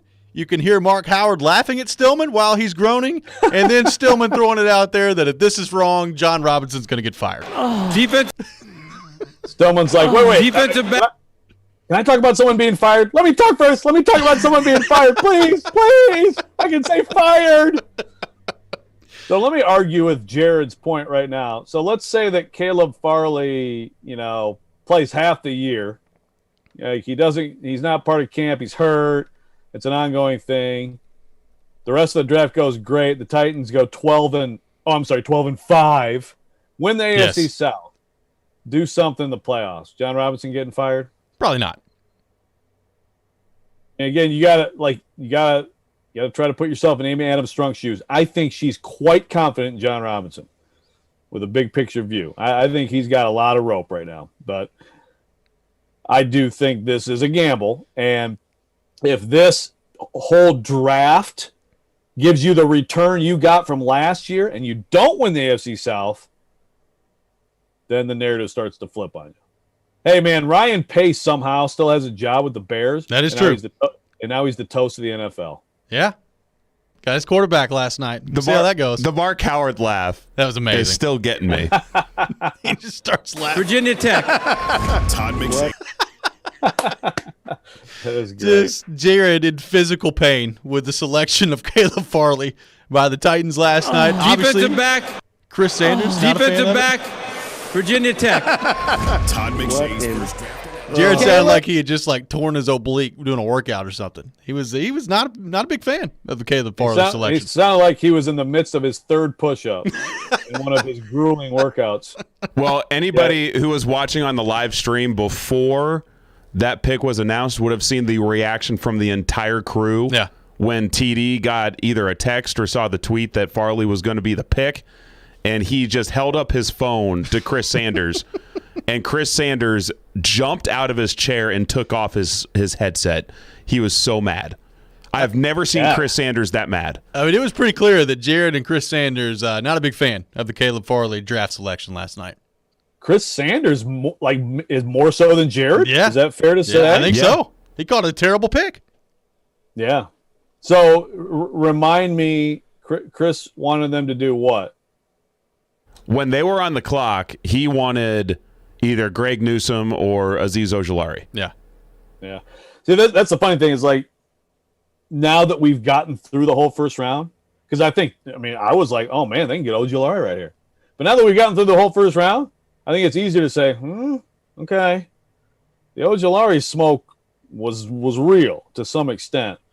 Newsome is going to be compared with Caleb Farley from here on. And you're talking about two, AFC teams that are trying to get to that top level that are, absolutely strong contenders to win their divisions this year. So that's going to be an obvious comparison for the next few years. It is. And last night on the show, Stefania Bell, who is an injury analyst for ESPN, got in contact with Teron Davenport and talked about the selection of Caleb Farley, and TD reacted to that on the air. Here's what Teron Davenport had to say on Draft Night in Nashville last night. I got a reply from Stefania Bell. She says ESPN's injury specialist, analyst. She says that she doesn't know that the risk is high. There's definitely risk given his history, but they will support his ability to return to play at a high level. The key will be not pushing him too fast. Count on core strength, gradually reintegrate into football activity.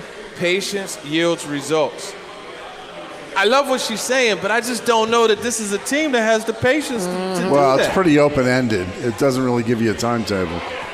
Well, okay, patience yields results, but I mean, does that mean don't have him play in training camp? Does it mean, what does that in fact mean? I think that's something to consider. So what do you think of that coming from TD last night on the show, talking to Stefania Bell about should be fine in terms of his recovery, but not pushing him too fast, not asking him to do too much too fast, going to be very important in this process. I think what I would like to know is, all right, what does that mean? Like, is he going to be available in training camp? Is he going to have to miss the first 6 games of the year? Like, what does that mean, being patient with Caleb Farley? See, she did not ask Caleb Farley, though. He will rebuke that entire in the name of Jesus. That's right. Again, this is going to be, unless it's just as simple as camp, here we go, and there's Caleb, then it's just going to be such a saga. And I don't know anything about back stuff or really anything. I mean, we haven't even made a Skiatika joke yet, but my gosh, the T-shirt should be getting printed up. Skiatika, come on. But I mean, if you're a medical expert and they're all over Twitter, like, unless you're actually examining this particular person, how could you even begin to talk about the timeline, right? Yeah. I mean, I have no clue. I mean, and I don't think anybody. I mean, it's good to get like a Stefania Bell or whoever out here that has a general idea on this stuff, but every patient's different on just about anything. And from what we've seen with back stuff, I think that's even more true. Yeah, I think than some other injuries. I agree. I think it's a situation too where that's an injury that can be different with everybody. I mean, some people recover from back stuff pretty quickly and it doesn't give them problems. Some people, it's a nagging thing as you move forward. So that's going to be a popular topic of conversation. As much as Caleb Farley probably doesn't want to hear it at this point, that's going to be a very popular topic of conversation as we move forward here. When we come back, it is time for Call Your Shot Friday here on Robby and Rexrode. We need your bold predictions in the world of sports. It could be with the Predators, a big game coming up against the Stars on Saturday. It could be for the rest of this NFL draft and the Titans. Everything on the table at 615-737-1025, 615-737-1025 on our text line, driven by WilsonCountyHyundai.com. We'll do that next. This is Robby and Rexrode here on ESPN 1025, The Game. Yeah, I rebuke that in the name of Jesus.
sports weekend has arrived. You know what that means. Shoot your shot. It's time for Call Your Shot Friday with Robby and Rexrode on ESPN 1025 The Game and the Game Nashville app. It is time for Call Your Shot Friday here on Robby and Rexrode. We need your bold predictions in the world of sports. Hit us up on our text line, driven by WilsonCountyHyundai.com, 615-737-1025, 615-737-1025. It could be the Predators, the Titans, whatever direction you want to take it. Nashville SC, back in action this weekend as well. All of it open at 615-737-1025. Joe, do you have our called shots available from last week? And are we able to revisit those at this time? Because I can just tell you, with my draft called shots, it did not go well. Yeah, let's see. Okay, we'll go with my bad ones first. Pats will trade up and draft Trey Lance. No. Titans will draft Christian Barmore at 22. Nope. The Bears will take Kellen Mond as their QB of the future, and it won't work. Oh, what a fantasy. No. I had Ryan Ellis scoring the game winner in Chicago that night. I don't think I was right there, was I? You were not. I was not. You, Robby. Packers will trade Jordan Love at the draft. No. Oh, boy. They almost traded a different quarterback. They almost did trade a quarterback. Oh, man. That's right. What a time. The Titans will trade down and pick Greg Newsome. That did not happen, obviously. And you had Preds. You had Preds winning 5-1 with an Ellie Tolvanen hat trick. 2 of them on the power play. Very specific. Didn't happen. No. So Porth has a long-term one that's still in play, and that is a finishing order of Carolina, Tampa Bay, Florida, Nashville, Dallas, Chicago, Detroit, Columbus. I think the last, the first 3 very much still up for grabs. Titans trade down, and the first pick will be a receiver. No. Justin Fields, 4th overall. No. Nashville SC by at least 2 goals over Montreal. No. So we had a heck of a week on Call Your Shot Friday. It's supposed to be difficult. This is not easy stuff. You're supposed to go out on a limb, and we welcome that now on our text line, driven by WilsonCountyHyundai.com. Woof. 615-737-1025. Ryan Porth, would you like to lead us off with this week's version of Call Your Shot Friday? I don't want to embarrass myself with any more called shots. Well, you've got to. You have no choice. Listening to Joe recap my week last week was just painful. Wait till we get to weekend winners with me. Yeah, that'll be fun. Woof. All right, I've got 2 called shots. They're pretty simple. Pred Stars goes to overtime tomorrow night. Okay. They have gone to overtime multiple times already this season. They have. And both teams need to win in regulation, which means inevitably this game will go to overtime. I like that. It's probably likely. And for tonight, the Tennessee Titans will draft one of the Moores in round 2. Ooh, I like that. So either Elijah or Rondale. So either Elijah or Rondale off the board tonight for the Tennessee Titans in the second round. Joe Rexrode, today's version of Call Your Shot Friday. All right. First of all, I'm with you on the Moores. I'm going to be more specific. The Titans will move up a few spots, not a ton, but a few spots, and still retain their top 100 picks to get Rondale Moore from Purdue. Okay. So they'll move up a little bit as they see the opportunity to grab him, and they'll get Rondale Moore. That means we'll have to send away Porth's Azeez Ojulari jersey and welcome back in Joe Rexrode's Rondale Moore jersey. That's right. Rex Rondale, welcome to Nashville. At 85, the Titans will draft Dayo Odeyingbo. Okay. And by the way, a guy coming off an Achilles tear, so right on brand. And at 100, the Titans will draft cornerback Robert Rochelle from Arkansas State. So there you go. I like it. So going very specific. I'm going very specific on the draft. Porth's not a big fan, apparently. Porth is not a big fan of your called shots for 85 and 100.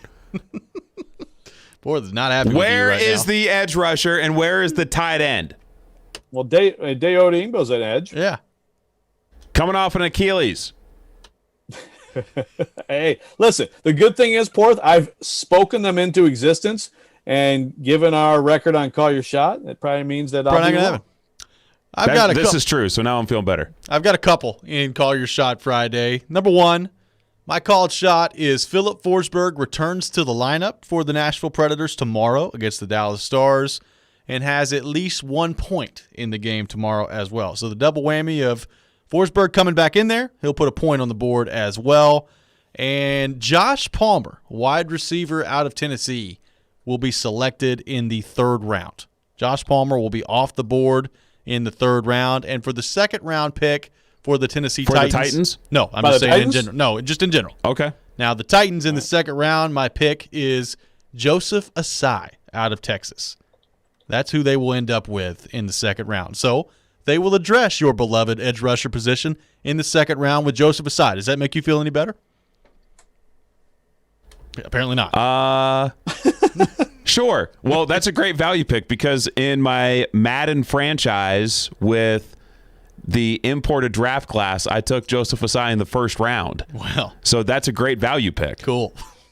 As we know, Madden is the gospel when it comes to the NFL draft. Glad that worked out for you in the 1st round. Let's go to our text line, driven by WilsonCountyHyundai.com.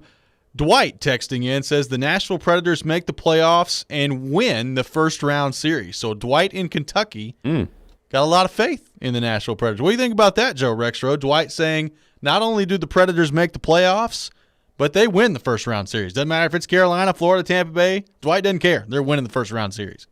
I think Dwight embraces the whole point of call your shot. I do. I agree. I don't think he's going to be right, but you know what? He's calling a shot.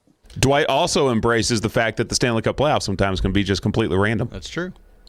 I think we've This seen is that. very true. Let's go back to the text line, driven by WilsonCountyHyundai.com. Got a texter that says, call your shot. I bet Joe Rexrode drinks decaf and wears Polo cologne. What does that mean? Is that true? Are you planning on drinking some decaf coffee and or wearing some Polo cologne? I have owned Polo cologne in my life. Okay. I want you to know that. So you got me pegged there. Decaf to me, I mean, again, it's like I'm trying to think, like if someone gives me decaf, I probably within a few seconds I will immediately detect it and spit it out all like in their face. Believe me, I'm fully leaded over here. I should try to drink some decaf, but no, I'm fully leaded. Okay. Do you still have any Polo cologne? Or is that a thing of the past at this point? I do not. I do not have any more Polo or Dracar Noir from the 90s left. In fact, like, I'll be honest, like, man, I haven't bought cologne, I think, since I've been married, right? I mean, I don't, like, and probably well done. before that. Yes. Yeah, exactly. Mission accomplished. No more cologne is needed at this point. I've suckered someone in. What do I need to smell good for now? Do you own a polo? Like a polo shirt? I've never seen you wear one.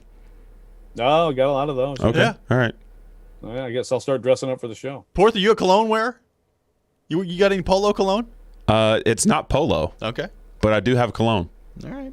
Because sometimes I stink and I need to smell better. Well, that's good. I think you speak for all of us. Sometimes we stink. That's sure. Let's go to our text line, driven by WilsonCountyHyundai.com. Ben texting in, called shot, our top 4 corners will miss a combined 23 games. Whoa. That's very specific, number one. But that's a lot of games to miss for the top 4 corners of the Tennessee Titans. So I guess at this point that would be Fulton, Farley, Kevin Johnson, and Janoris Jenkins missing a combined 23 games next season, according to Ben. I mean, 23 might seem high, but it may not be too far off. Probably not in good shape if that happens. No. I'm trying to think, what was the starting corner, if you're counting Adoree, what was the starting corner missed game counter last year? Well, do we count the games Fulton, that Jonathan Joseph was starting and was, I guess, technically playing, but really wasn't there? Does that count? That a ghost was starting on the field? Yes. Breon Borders. If you count Fulton, Breon Borders had a nice game in Indy. Yeah, he did. He's back there, man. Did Butler miss any games last year? I don't think so. I think Butler was there every time, wasn't he? I don't recall him missing any games. I don't think so. I think he played them all. All right. Durable. He's durable. Tough. Aggressive. Gone. Shouldn't have let him go. See what happens at that point. Let's go back to the text line, driven by WilsonCountyHyundai.com. Ron texting in. I think J-Rob might be pretty smart. History shows that players with a chip on their shoulder, season-ending injuries, or to prove it type players always seem to show up and show out and give great effort and play throughout the year. So I feel that we might benefit from this in the long run. It happened many times. For example, Adrian Peterson, Jeffrey Simmons, Alex Smith. So no worries about Caleb Farley. So Ron, very confident that Caleb Farley is going to work out. Again, talk yourself into the whole range here. I do think that his personality and his determination and all that, I think that those were strong factors in, this selection. Now, you go back a year, Titans were awfully impressed with Isaiah Wilson too during the interview process. So you keep that in mind. But the overall track record for Robinson in his time in terms of evaluating guys in that way has been very strong. I mean, you got to point that out. That is today's edition of Call Your Shot Friday here on Robby and Rexrode. We'll continue to take your called shots on our text line, driven by WilsonCountyHyundai.com, 615-737-1025, 615-737-1025. When we come back, we will be joined by Teron Davenport, ESPN NFL Nation Titans reporter, host of Talking with TD as well. All that coming up next. This is Robby and Rexrode live from the wholesaling studio, powered by RumbleOn.com here on ESPN 102.5 The Game.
Welcome back in. Hour number 3 of Robby and Rexrode here on ESPN 102.5 The Game. Robby Stanley, Joe Rexrode, Ryan Porth here with you on this Friday morning in Nashville, Tennessee, talking all things NFL draft. The Titans making their selection last night in the first round. And to help us talk more about that, we go to our 102.5 The Game phone line, driven by WilsonCountyHyundai.com, and welcome in ESPN NFL Nation Titans reporter, host of Talking with TD, Teron Davenport, presented by Freedom Tire Guys. Teron also a part of the great draft night in Nashville coverage last night on ESPN 102.5 The Game as well. TD, what's going on, my man? How we doing?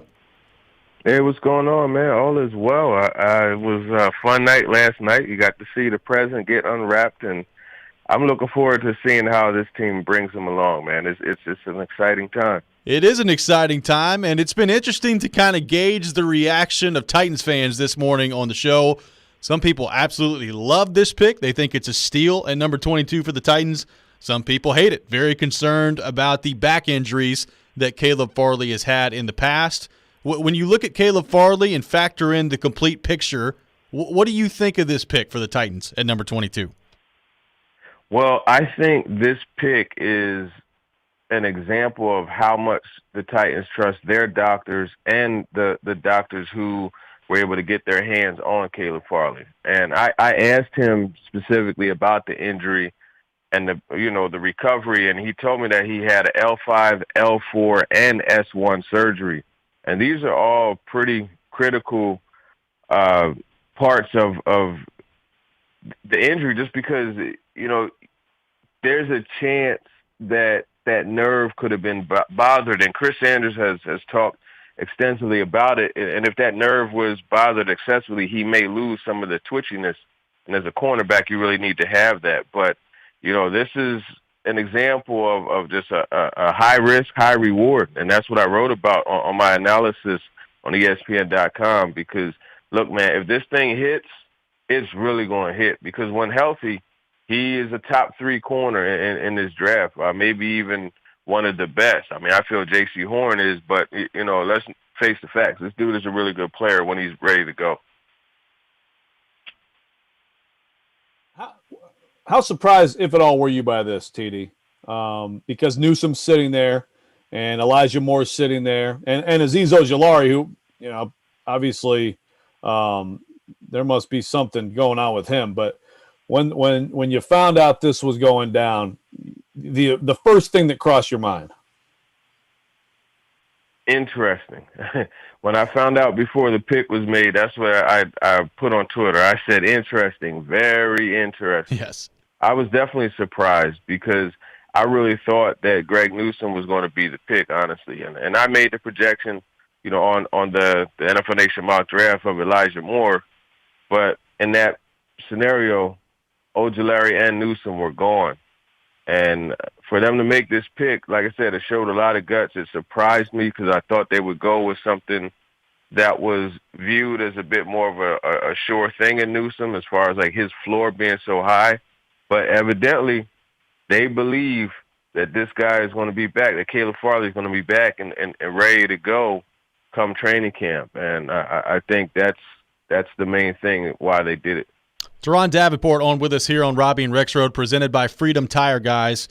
TD, obviously, things happen in the draft every year that are surprising, and some moves are made that you don't expect in the draft.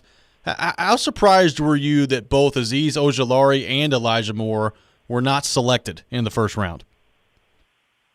I was shocked. I really was shocked by that. And, if you would have told me that Ojulari and Elijah Moore would be on the board when Thursday was over and Alex Leatherwood would have been picked, I would have said, you're nuts.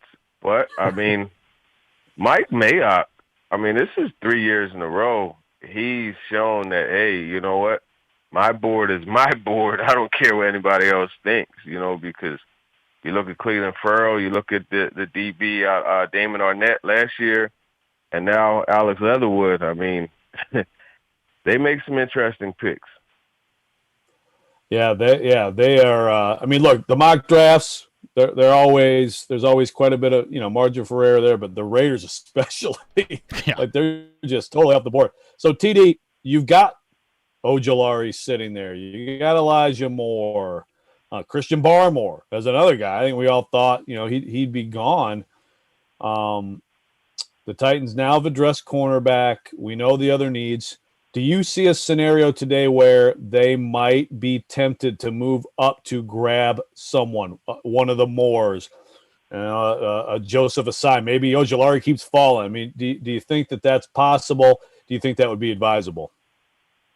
I don't think they should move up to get Asai, but Ojulari, Elijah Moore, if those guys are within maybe 5 to 6 picks, yeah, I could see them doing that. I think they're going to be gone. I think really you got to weigh out, okay, how much of a difference is there between the Moores, Elijah and Rondell, right? And I firmly believe that Rondell Moore will be there for him, and then you got to look, okay, well, how much is the difference between the Moores and Amari Rogers or Nico Collins, So it's going to be really interesting just seeing this thing play out. And the board actually, it went perfectly for the Titans, to be honest with you. And now you got Ojulari there, possibly at the top. But I think he is going to be one of the early guys to go, and that still pushes another option for you down. So in my opinion, they should stay put unless they're within 5 or 6 picks.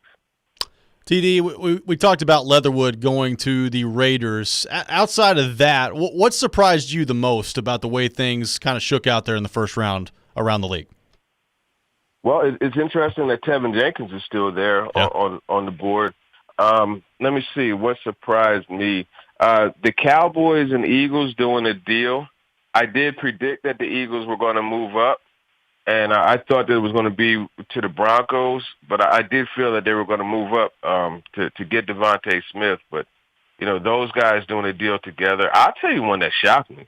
The Ravens taking Jason Owe over Azeez Ojulari. Yeah. And Ojulari has so many similarities to Yannick Ngakoue. And I know that, John Harbaugh and that crew, they fell in love with Ngakoue, but they just couldn't make it happen money-wise. And that's why he was gone. That's one that surprised me. Trying to look here. Those were pretty much the main surprises. Justin Fields, I think, going to the Bears that's awesome. I love that. And I am going to watch a lot of Bears games. I'm looking forward to seeing that. It didn't surprise me though. The Packers going with Eric Stokes over Greg Newsome, that was another. Or no. Just going with Eric Stokes because Newsome had already been off the board. I thought maybe they would get a receiver like Marshall or somebody. So that one did surprise me. Well, you wouldn't want to help Aaron Rodgers out or make him happy anyway. I mean, everything's fine. Everything's fine with that relationship. Yeah, TD. So does this mean that the Eagles and Cowboys just hate the Giants so much that they're willing to be friends to screw over the Giants? I mean, that's kind of how I read it, right? I thought maybe the Giants were going to take Devontae. Yeah, they probably would have taken Devontae. They ended up getting Kadarius Toney with a move down.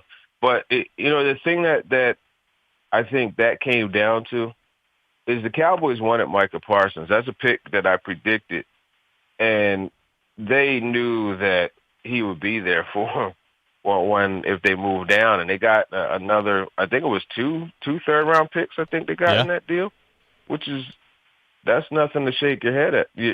So they could come back and they could get a corner. They could do some things, at the top of that. I could see them getting Asante Samuel Jr., in fact, and today. TD, last thing for you here. As you look at the rest of this draft for the Titans, and specifically right now you're picking at 53, at 85, and at 100 left. 3 picks left in the top 100 here. How big of a priority should it be for the Titans to find a tight end during that time? And we know the needs of wide receiver and edge rusher are still there, still very prevalent with this team. How big of a priority should tight end be in your mind? Yeah, I think it should be pretty big because you don't want to get into situations where you're predictable. And I think, when you're looking at Pat Freiermuth, when you're looking at Hunter Long, you're looking at Brevin Jordan, Tommy Tremble, those are all guys that are likely to go off the board today. So I think that is something that you have to consider. I mean, I do have some sleepers, like Quentin Morris out of Bowling Green. But, I mean, let's face it, these guys that I mentioned before are more proven players than Morris is. So it is going to be important to get a tight end today just because of the fact, like I said, you don't want to get into a situation where teams see, okay, 86 on the field. They're going to pass the football. 87's on the field. I'm thinking they're going to run. You know what I mean? Like, you don't want to get into that situation. So they could fix that by getting a guy like those four that I mentioned that pretty much could do all of it. ESPN NFL Nation Titans reporter, host of Talking with TD, Teron Davenport has been our guest here on Robby and Rexrode, presented by Freedom Tire Guys. TD, great stuff as always, man. Enjoyed your coverage last night on the draft as well, and going to be very fascinating to see what the Titans do here in day 2 of the draft today. Yeah, for sure. Let me send an invitation to everybody listening to come on out to Boom Bus in East Nashville this evening to enjoy more of the draft with us. Chris Sanders, myself, Jarrett Stillman, and Mark Howard. We aim to please, so come on through. Absolutely. You can check them out tonight at Boom Boss Craft Pizza and Tap House in East Nashville. The second round underway tonight. The Titans on the clock at the moment at 53. TD, great stuff, man. We'll talk to you next week.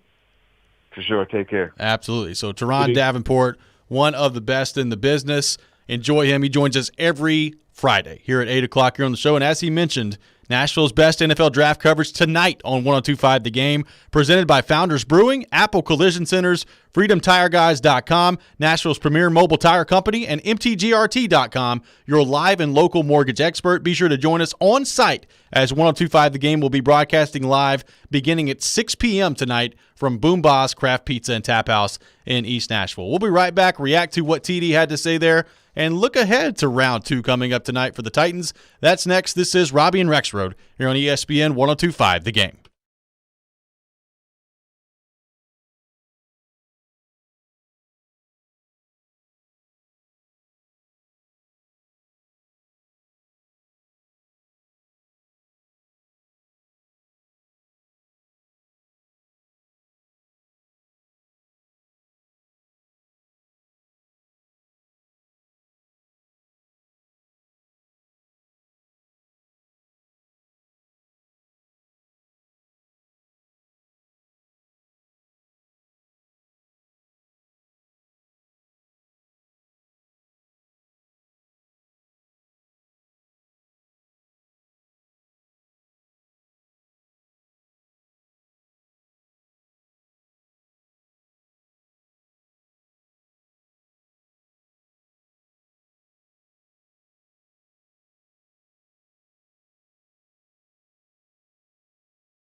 Join 102.5 The Game today from 11 to noon at the T-Mobile in Madison at 2109 Gallatin Pike. There will be a free lunch from 11 a.m. to 2 p.m., and you can register to win tickets to an upcoming Nashville SC home game. Also, the Nashville SC and T-Mobile merch trucks will be on site. Brought to you by T-Mobile, the official wireless partner of Nashville SC. Welcome back in, Robby and Rexrode here on ESPN 102.5 The Game. Robby Stanley, Joe Rexrode, Ryan Porth here with you on this Friday morning in Nashville, Tennessee. By the way, make sure you're tuning in at 8:45. We'll have a chance for you to win a pair of tickets to see the Predators take on the Dallas Stars tomorrow. A massive game coming up for the Predators against the Stars. We'll have that opportunity for you at 8:45.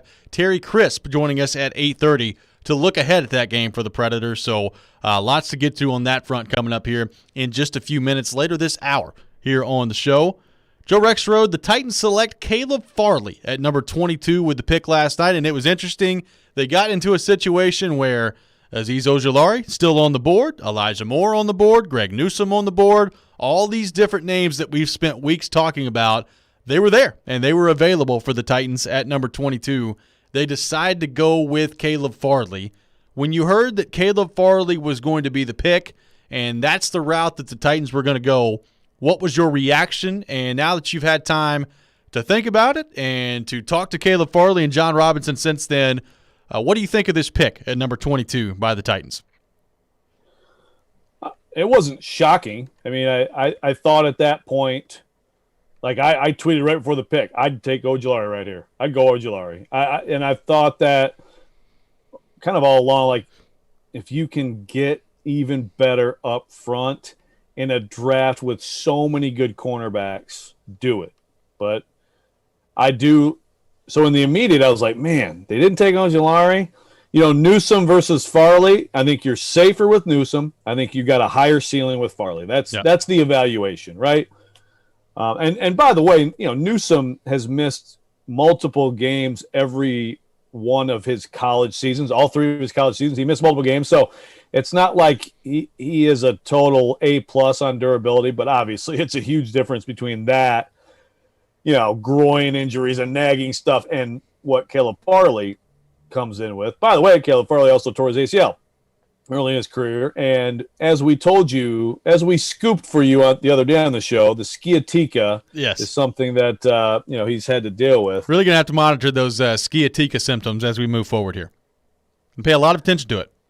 Exactly. It's a very serious condition. But seriously, when you get to the end of the first round, I do already look back a little bit differently because of Ojulari's plummet in tandem with Peter King's report. And I say, well, clearly there's something there because this guy has the profile of a first-round pick and maybe the first edge taken, depending on how willing teams were to gamble on Jalen Phillips, and we found one who did. But so already I look a little differently at that, but certainly to me, Newsome was a safer pick, you know, and this is I do to a certain extent. I think the reaction here is, look, man, they have way more information than we have, and way more information that we won't get. Sure. So it's wait and see. I get it. I don't hate it. I think it could work out really well for them. I do think it's even more of a gamble for John Robinson coming off last year. Like you would think, I think some GMs would be deterred from gambling to this extent after what just happened, and in a year that still does not provide full evaluation. Well, J-Rob doesn't care, man. He is not afraid. Like, let's go. So I think on the one hand, look, again, this is where if you're a Titans fan, I think your outlook is going to dictate your reaction. I'm seeing a lot of I love it. I mean, my comments on my column about this are all like, this is great, high ceiling, love it. And I'm seeing, and there's people that are just like, what a disaster, hot seat. You know, the whole range is in play here with this pick. Do you feel like the fact that J-Rob seems to have gotten the Jeffrey Simmons pick right a couple years ago when that was a gamble too, do you feel like that should give Titans fans more confidence? Or do you think he's kind of playing with fire with going with another roll of the dice on a talented player, but obviously has a lot of injury issues.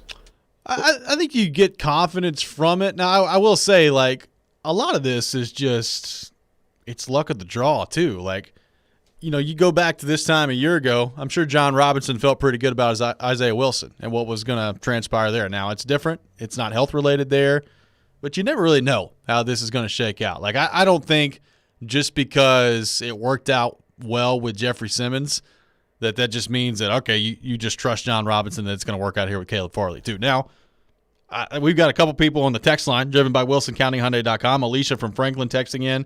I'm a physical therapist who treats patients immediately after back surgery. This procedure is a minor back surgery with very effective results. The injury timetable is 3 months to return to sport. I'm not worried. We just had somebody else say, working in the orthopedic field, this surgery isn't as serious as it used to be when Chris played. So talking about Chris Sanders there, they can go through 2 small ports to fix the disc, so it's minimally invasive. So there are people on the text line in the medical field saying this surgery really not all that big of a deal. I have no clue. Yeah, that's it. Right, and that's interesting, and that's valuable, and we appreciate that input. As they would also, I would assume, follow up with, like, until you specifically deal with the patient in question, there's still a range, right? There's still a range of outcomes here. I think we all agree with that. And I think TD brought up a good point too last segment. On the twitchiness. I mean, that is, if you have any sort of nerve thing at all in that back because of this, because really what this is the spine hitting the nerve, right? Then that can affect that, and that's a big part of why you're so valued as a player. Porth, your question, that's exactly what I wrote today. Like, this actually makes you think of Jeffrey Simmons, but also it makes you think of last year. I mean, the Titans' best draft by far to me was 2019. It wasn't just Simmons falling to them, but also the rest of the draft. I mean, they loaded up. Yeah. It was a great draft. The last time they had a full evaluation year, and that when the draft was here in Nashville, they combined with the best draft ever, and probably the best draft that'll ever be until it comes back to Nashville, with their own best draft under Robinson. And then last year, they had the worst draft by far under Robinson. And I think that'll always stay the worst draft, even if Fulton and Darrington Evans end up being good. I mean, it's, first round pick is a complete zero. It's hard to come back for that. So I think of both of those things with this pick. It certainly could. You hope if you're the Titans, it works out more like 19, but you do worry about 20. And the fact that this is right after 20, I think just amplifies what a gamble it is. Let's go back to the text line driven by WilsonCountyHyundai.com. Jonathan from Spring Hill texting in. Was Farley surprised when he was picked in the first round because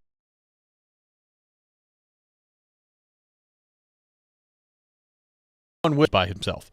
He tested positive for COVID. He said yesterday that he went to the hospital, tested negative, so he's hoping it was a false positive. But when he was talking to us last night, he was actually in a car, like someone was driving him. Yeah. So it was interesting. It was an interesting presser. But he said he was leaving a relative's house. So let's go back to the text line driven by WilsonCountyHyundai.com. Philip texted in. You can like the player but hate the pick. This is a trash defense that has no time to be patient with a player in injuries, especially when they're only a couple of picks away from being a real contender for the Super Bowl. So Philip throwing the idea out there that you can think Caleb Farley is a good player, but also hate the pick because you don't have time to wait on Caleb Farley to get healthy. That was exactly Chris Sanders' reaction. Yeah. See, I will say that one thing that I think is coming out more and more from people who have an idea about medical stuff, it sounds like the short term here is probably going to be what people want. I mean, he was confident in his last night. The Titans were pretty Robinson and Vrabel. Vrabel on injury questions. This is going to be just so. He fun. was illuminating last night. Yes. Yeah. But even Robinson was just like, I mean, at one point I think he said no comment on something. I mean, they didn't say much, but Farley was pretty darn convincing that he's going to be ready to go.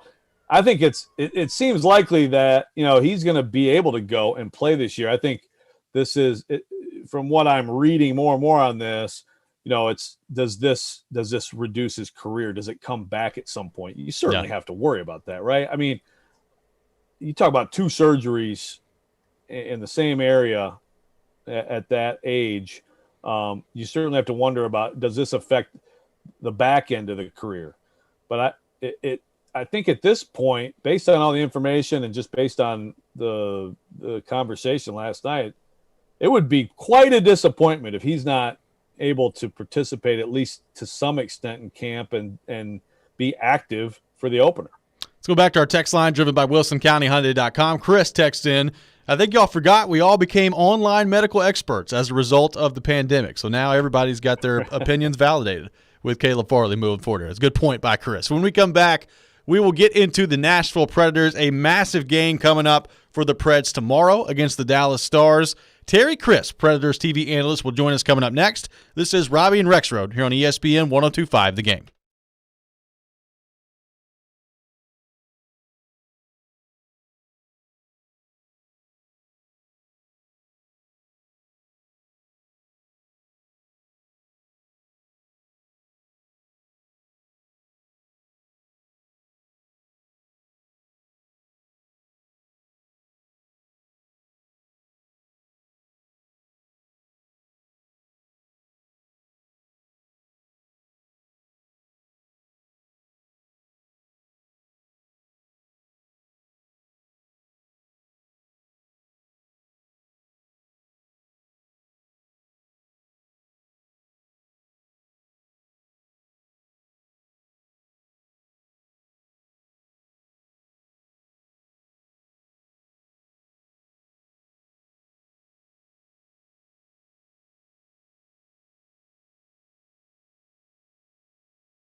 Welcome back in, Robby and Rexrode here on ESPN 102.5 The Game. Robby Stanley, Joe Rexrode, Ryan Porter with you on this Friday morning in Nashville, Tennessee. Streaming live on Periscope, on YouTube, and on Twitch as well. The Nashville Predators with a massive game coming up tomorrow against the Dallas Stars. And to help us talk more about that, we go to our 102.5 The Game phone line, driven by WilsonCountyHyundai.com, and welcome in our good friend, Predators TV analyst, Terry Crisp. Crispy, what's going on, brother? How we doing? Good morning, gentlemen. It's a beautiful day out there today to get out and about and do what you want. And I'm having my coffee, and I just enjoyed all of you guys bickering and arguing and yelling about it. If we had the passion on the ice that you guys have arguing about the NFL draft, man, we wouldn't lose a game. You're exactly right, Crispy. We're bringing the passion, as you advise us to do. You're bringing the passion all the time. That's what we do here on this program. So, Crispy, the Predators getting some help last night from the Tampa Bay Lightning. They take down the Dallas Stars. So right now, Dallas has one game in hand on the Predators. The Preds have a 2-point lead. Needless to say, this is a huge, huge game for the Predators tomorrow. What sort of a game do you expect in a game with pretty much all the marbles on the line and two teams that really don't like each other heading into this matchup tomorrow against Dallas? I fully expect a physical game. Not stupid, though, because both coaches will be warning their guys that the penalties can't come into play in this game, especially with us, because if you look over the power plays that Dallas has racked up against us in the 7 games that we've played them, I mean, at one time they had scored like 2, 4, 5, 6, 7, 8. I think in the first 2 games, 7 or 8 power plays they scored against us. So obviously we want to go toe-to-toe with them physically. We want to match them hit for hit, scrum for scrum in front of their net and our net. But we've got to stay out of the penalty box. That's going to be paramount. And what we have to start to do now is, and I watched the game last night when they played Tampa Bay. And to be honest with you, I thought Dallas was the better team last night against them. They just couldn't beat the goaltender. They were all over them, and they were hitting. In the third period, Tampa came alive. But Dallas is a good team, and they're tough, they're strong. We match up with them just about what you expect. We're a 50-50 job on it. All right, Crispy, you know I love these coaching hat questions with you, so let's put you in that seat with this team right now. It's totally turned things around in terms of how it is played. The results have been there, and then you have a couple games, but especially the last game where really your opponent kind of overwhelms you. First of all, your evaluation of the last game, is it more, you credit the Panthers for just being really good and getting the Predators outside themselves, or did you lose something there? How much do you focus on that and correcting things, or is that a game you purely flush and it's a different matchup and you move forward?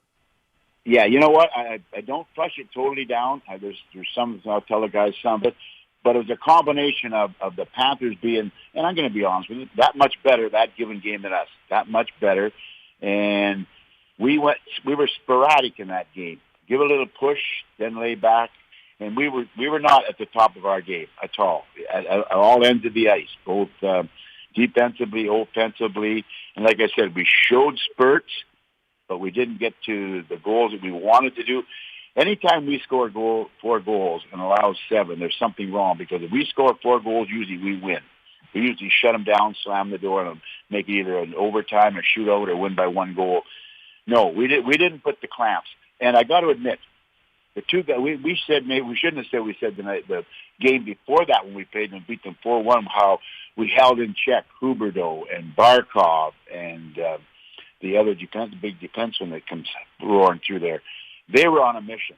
And that showed us that if you're going to play against these teams and you're going to hit the playoffs, you got to bring your best every night. Every night. It can't just be a hit-and-miss job like we had on that game. But the game before, if I go to it, hey, we played great. It was our game. They didn't give it away to us. We took that 4-1 game. So that tells me we can play, and we're able to do it when we come out and play our game and listen to what the coaches are stressing. And some of the guys, and I'll be honest with you, we talk about passion. Well, if you can't bring passion to this game tomorrow night, Saturday night, then you should hang up your skates. Yeah, I'm 1,000% with you. Predators TV analyst Terry Crisp on the line with us, driven by WilsonCountyHyundai.com. Crispy, we know tomorrow is a high-stakes game. It's a high-pressure game. There's going to be a bit of a playoff vibe to it. I've been impressed with how the young players that have come in the lineup have handled the moment and have handled some of these high-pressure situations. When you have a game that is as big as tomorrow is, do you say anything as a coach to these young players? Do you just let them go out and do their thing as they've been doing? How do you kind of handle these high-pressure situations with players who have not been in these situations before at the NHL level? Heck no. Turn them loose. You just said it. We watch what they've done since they've come in here. And I know you're talking about Trennan, and you're talking about Olivier, you're talking about Jeannot, you're talking about Harper, who just come in, and all the guys that are getting a chance at. You're talking about Cunnin, who's just come back off of injuries. Let them go. Turn them loose. They're the ones who have had the energy. They're the ones who have been the engine of this train. Let's be honest about that. And right now, with the remaining part of the schedule, it's the veterans that got to step up here and bring it. And I'm talking about all the veterans. I'm talking about Captain Yossi. I'm talking about Ellis. I'm talking about Ekholm. I'm talking about Johansson. I'm talking about Duchesne. And I'm not talking in a bad way. I'm talking in that these guys know what it is too. So when you're getting the production we're getting from our newbies and our kids, then they have to match that too for this game especially. And again, this is probably, it is one of the biggest. But I'm going to say also this, as a coach, I won't use that phrase do or die, because I can guarantee you, whichever team loses this game tomorrow night certainly does not consider themselves out of the playoff run. I guarantee you that at both ends of the spectrum. Yeah, that was kind of going to be my question, Crispy. Is it possible to build up one game too much? You know, especially from the Preds' perspective, they've had this time to think about it.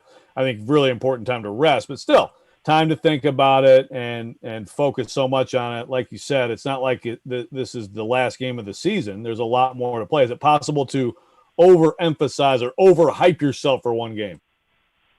There is. You always want to do that, but Coach Hines is good. He always has used that. He's a level-headed person, and he's made sure that and you've heard him use the phrase, you can't get too high and you can't get too low, but I've always maintained that I'd sooner be a little higher than lower. And when I'm jumping on that ice for the warm-ups and looking around and looking at those green jerseys, we were saying, I have a distinct dislike for them. And tonight, when we meet in the corners, it's going to be an even battle, I'll tell you right now. And we better be, because we know Dallas.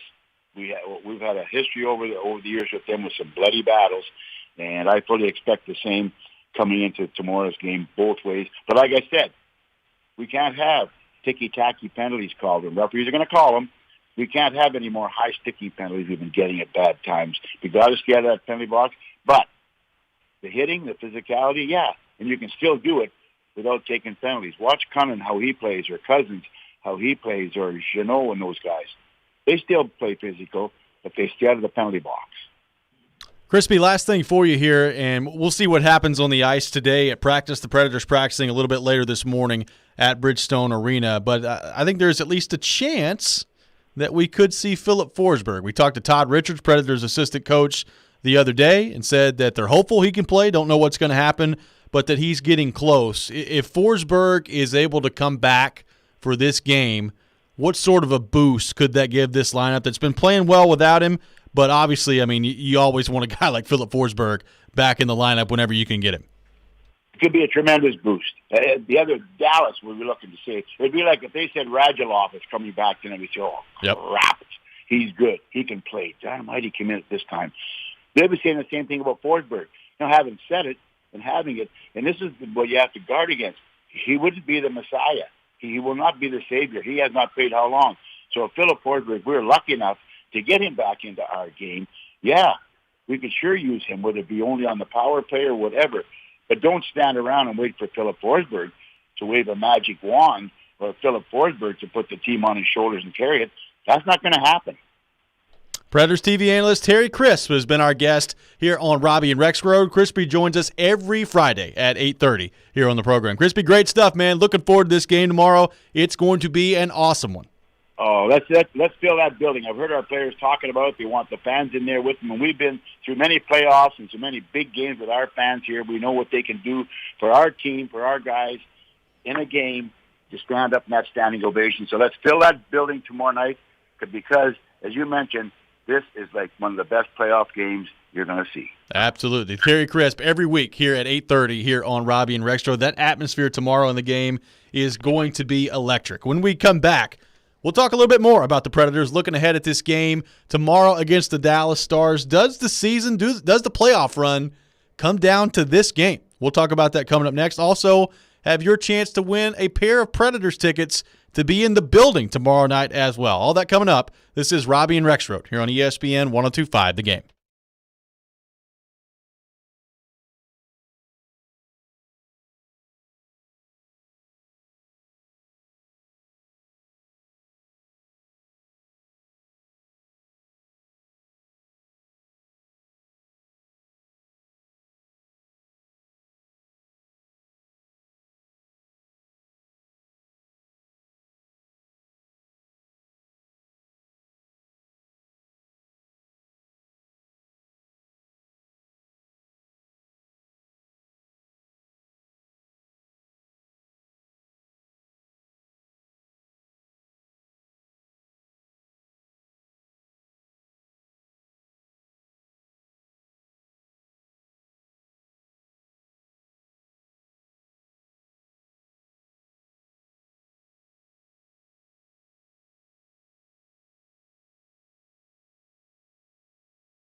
Welcome back in, Robby and Rexrode here on ESPN 102.5 The Game. Robby Stanley, Joe Rexrode, Ryan Porth here with you on this Friday morning in Nashville, Tennessee. The Nashville Predators taking on the Dallas Stars tomorrow at Bridgestone Arena, and that is going to be a massive, massive game.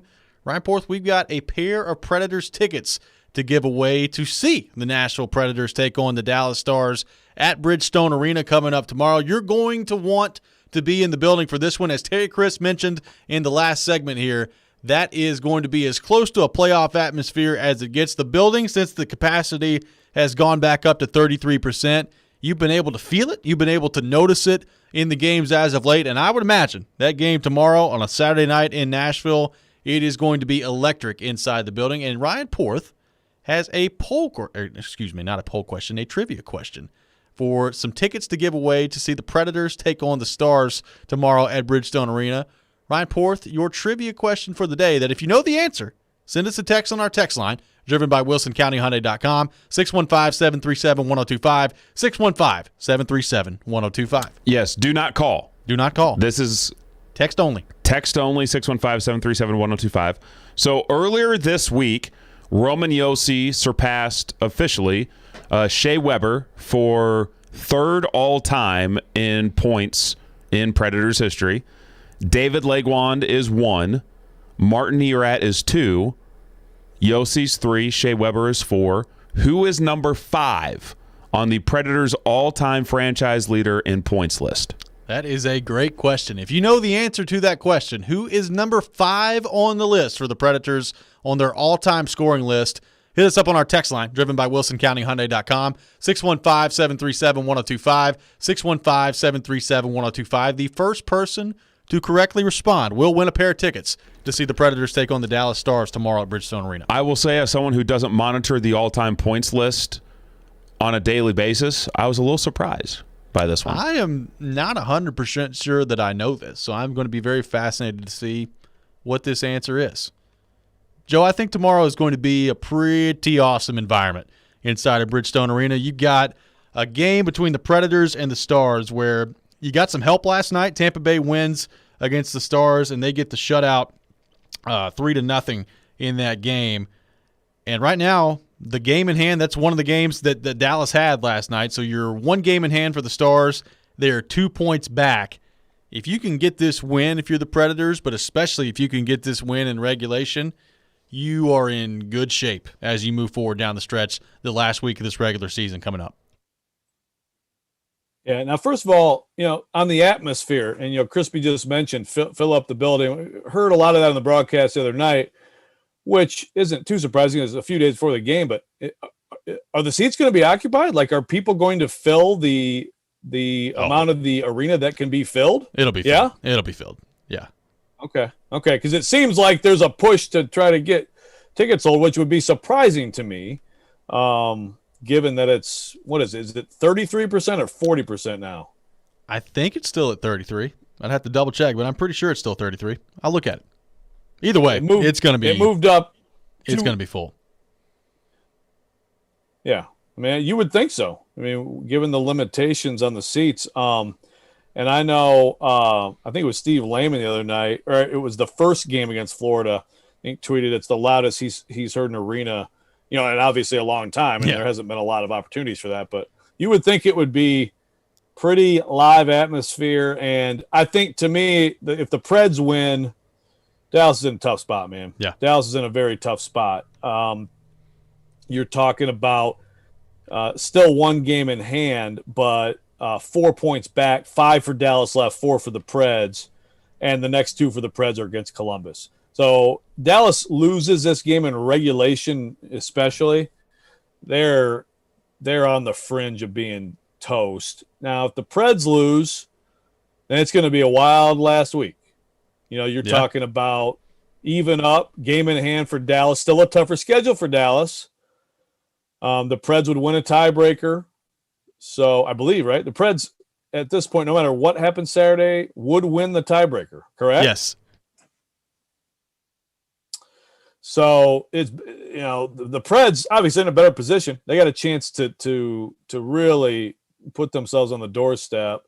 And even to me, if the Preds, like, let's say the Preds lose in overtime or a shootout and get a point, wouldn't be the end of the world. It would not. Our friends at moneypuck.com, which I know, Joe Rexrode, you're just a huge fan of the people at moneypuck.com. The Predators right now a 68.6% chance to get in the playoffs. Dallas at 30.7%. So if you win that game in regulation, if you're the Predators, I mean, I'd have to think that percentage goes up to like 80% to get in there. Do we have a magicmoneypuck.org projection Like, do they give you like if this happens, it becomes this? I've not seen it. Do they give you hypotheticals? I see no hypotheticals in front of me right now, so they've got to do some work on that. But if Dallas wins, it's probably pretty close to 50-50, right? Yeah, I would think so. And look, if you're Dallas next week, you go from the Predators on Saturday to then one game against Florida, 2 more games against Tampa Bay. So it's not getting any easier for the Stars coming up. You've got 2 more against Chicago coming up after that. Ryan Porth is losing his mind in the other studio in here. I don't know what's going on. But you have Florida and then 2 more against Tampa Bay. So if you're the Predators, you win this game, and then all of a sudden you look at your schedule, you've got 2 against Columbus, and then obviously the 2 big ones against Carolina to end the season at home.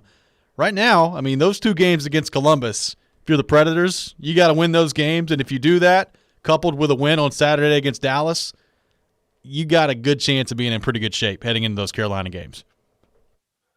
Right. You may not need both of them. Yeah. I mean, you may be just fine, because if you do need them, and if Carolina needs them, and it's certainly worth getting the 1, then, I mean, that's not an ideal situation. I mean, considering the Preds have not figured out a way to beat Carolina yet this year.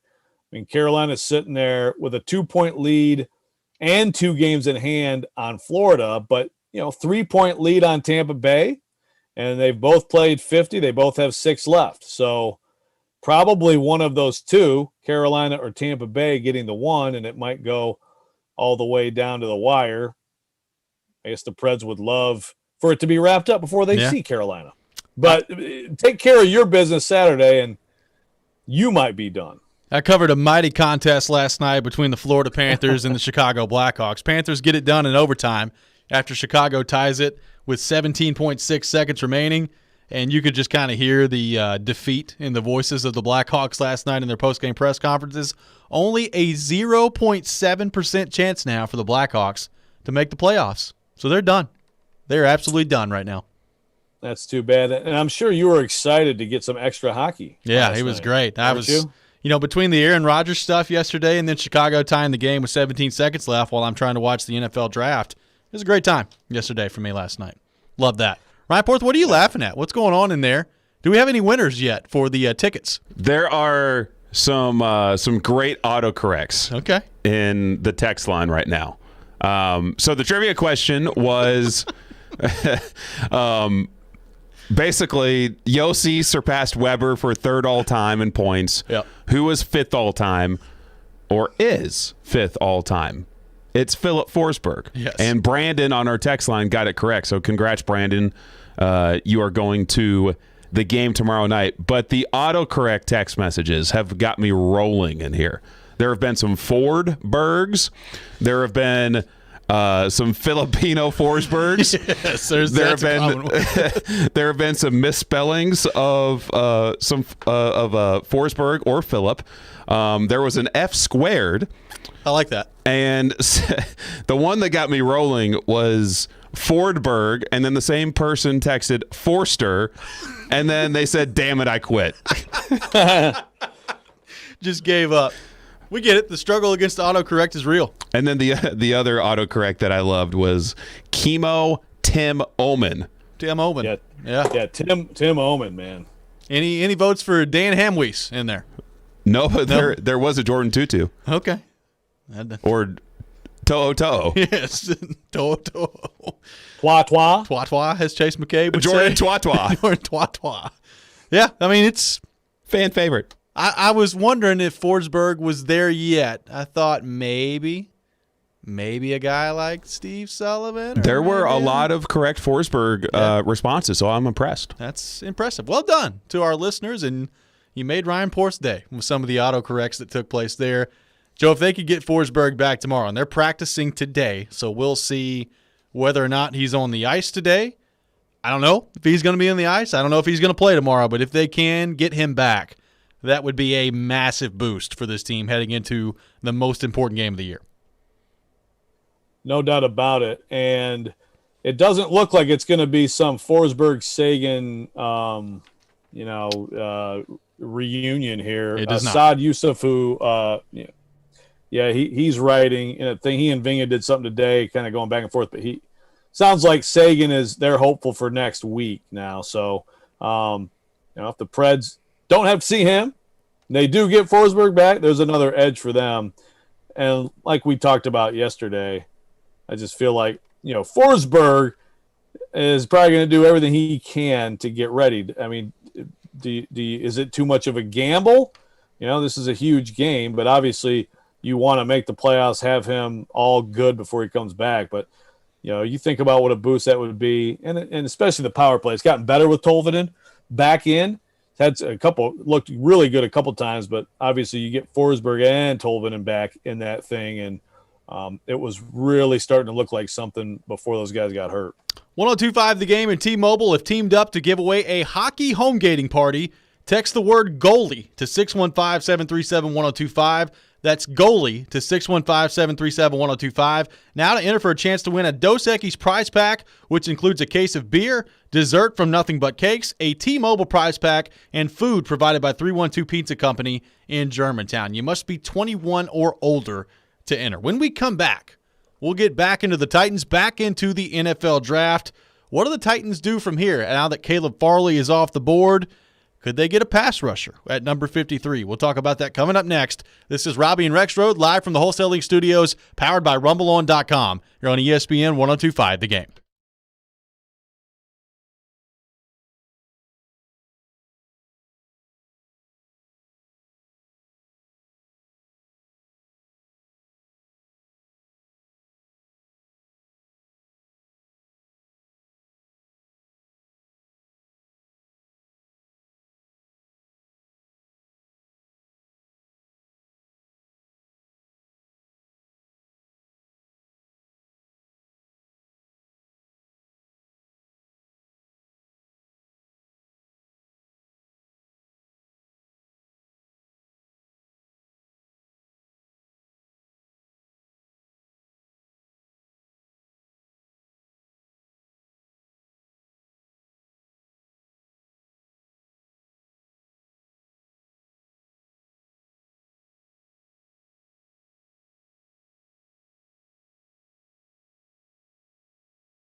Welcome back in. Final hour of Robby and Rexrode here on ESPN 102.5 The Game. Robbie Stanley, Joe Rexrode, Ryan Porth here with you on this Friday morning in Nashville, Tennessee. We've got weekend winners coming up at 9:15.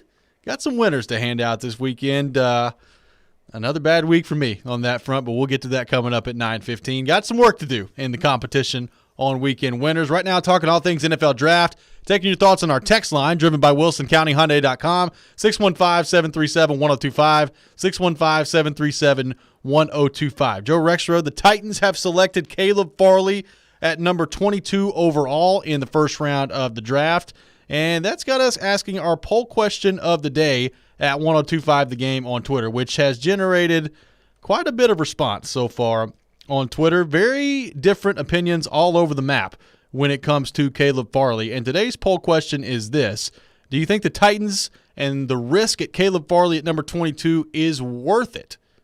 63% say yes, 37% say no. So that's about right at where it was the last time we updated the poll question.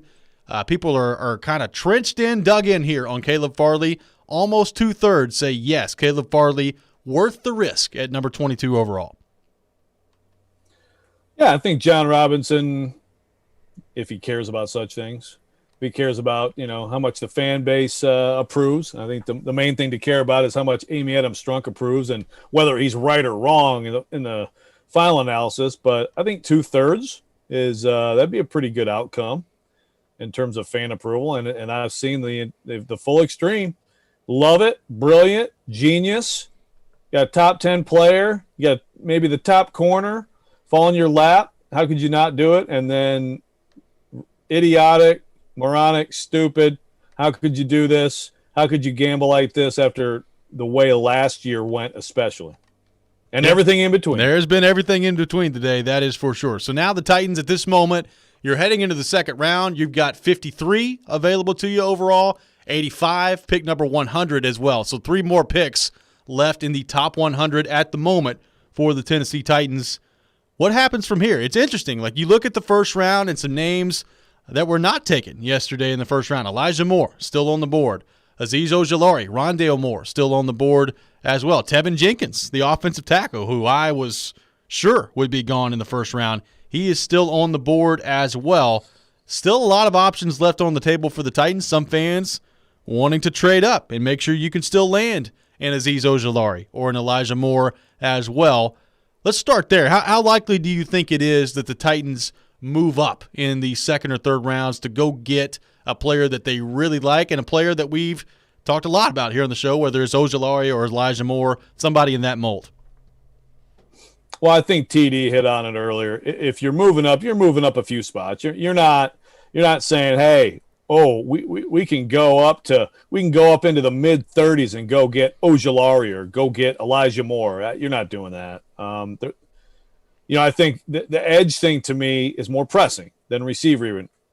We know that Elijah Moore is a very good player. We've talked a lot about Rondale Moore, but there are a lot of good receivers in this draft. Titans are going to get someone who's going to have the ability to come in and make a difference for their offense somewhere in this draft. Now, the edge situation, I do think that you've got, a little bit of a fall off. That's how it looks anyway, in terms of the evaluations of guys. You got a little bit of a fall off after the next few guys. You had a run on edge guys at the end of the first round. The last 3 picks of the first round were edge guys. None of them were Ojulari. I never would have ever guessed that. But it's that could be a little bit of urgency. Joseph Asai from Texas. He's one of those guys who, kind of like Rondale Moore, he's one of the guys who I think is hard for people to pin down on exactly, where he might go. Now, as with anyone, one team loves you and it doesn't matter. Maybe the Titans were the only team that we're going to take Caleb Farley in the first round. Either way, he went 22. Do you look at Asai?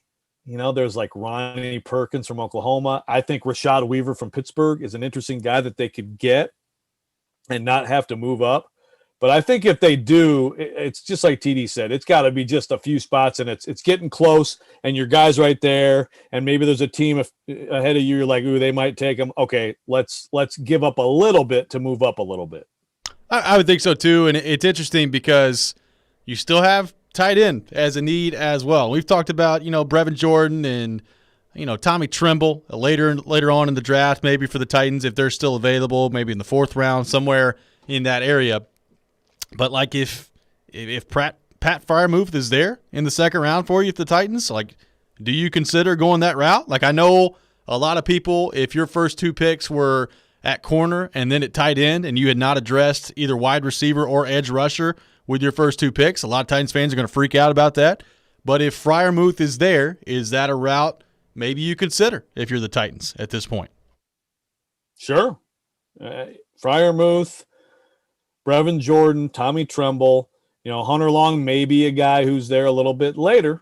You may be able to, to get him a little bit later. And again, on the edge front, I didn't mention Dayote Ingbo. A lot of people, there's some other guys down in there. Dalen Hayes from Notre Dame. I mean, there's some other guys that you could hold off on and still add depth, and a guy that you have hope can come in, at least be a decent 3 at the edge. And look, tight end is important. Yeah. For as much as this defense needs to turn things around, for as badly as the Titans need another receiver, I do think that you can make a strong case to get one of these top tight ends. Again, it's Kyle Pitts, and then it's who knows when the next one goes. But the Freiermuth, Tremble, Jordan tier, and maybe Long's in there, maybe not. But I think you can make a strong case that one of those guys would be really worth going after today. By the way, we haven't even brought this up yet. What did you think of all the reunions yesterday in the draft? You've got Trevor Lawrence, Travis Etienne in Jacksonville, Jalen Waddle, Jalen Hurts with Philadelphia. You've got Jamar Chase, Joe Burrow with the Cincinnati Bengals. Does that mean that the Titans just automatically are going Elijah Moore in the 2nd round, bringing him back with A.J. Brown? Devontae Smith, not Jalen Waddle. Excuse me, yes, Devontae Smith. But Jalen Waddle with Tua. With Tua. Yeah. Right. I mean, yeah, that's a great point. Now, of course, when it comes to Clemson and Alabama, it's almost hard not to have reunions. That is true. Because they both send like 10 dudes, in the 1st round. But yeah, maybe it's time. I mean, look, among many things to like about Elijah Moore, you got 2 guys who were college teammates there. So maybe that will be the case. I'm trying to think of other possibilities for the Titans there. The Hokies got back-to-back picks last night. Obviously not the same place, but that was interesting. Darisaw, who kind of actually fell a little bit. But yeah, maybe I'm trying to think of what else they could get on the reunion front. There's some Iowa guys they could bring in to reunite with Amani Hooker. But offensive tackle too, Robbie. The Tevin Jenkins still being there, somewhat stunning. Would Titans fans be angry if at some point today, let's say they just keep those picks, at 85 or 100, let's say, they address that position? I think you could make that case too. If there's someone you really, really like at that position, Walker Little from Stanford is a guy who I think is one of those also, he's a tumbler, opted out, injuries and stuff, but some people thought a couple years ago that he was like a top 10 type tackle. You could make the case, to go there today. Lots of options on the table for the Titans, including some options that we did not think would be there once the 2nd round began, kind of leading into this process here in the NFL Draft. When we come back, it is time for weekend winners here on Robby and Rexrode. We've got some winners for you and a standings update that Robbie Stanley's not going to be a big fan of. That's next. This is Robby and Rexrode here on ESPN 102.5 The Game.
It's time to pick some winners.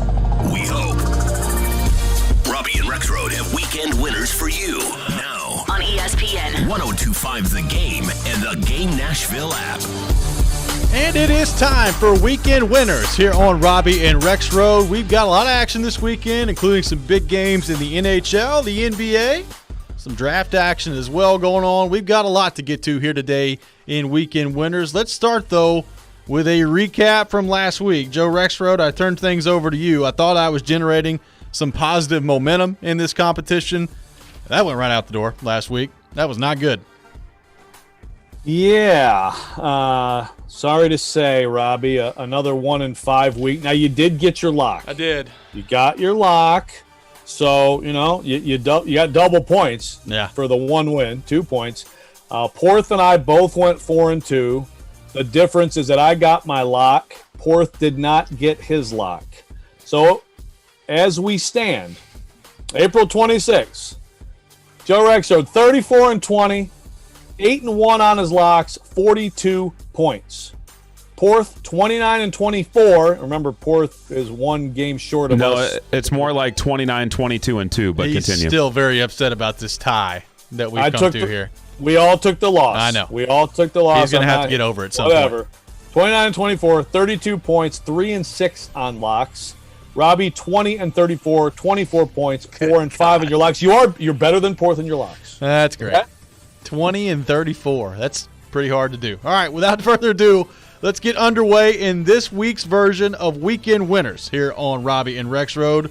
We begin with the Nashville Predators taking on the Dallas Stars, a massive game at Bridgestone Arena tomorrow.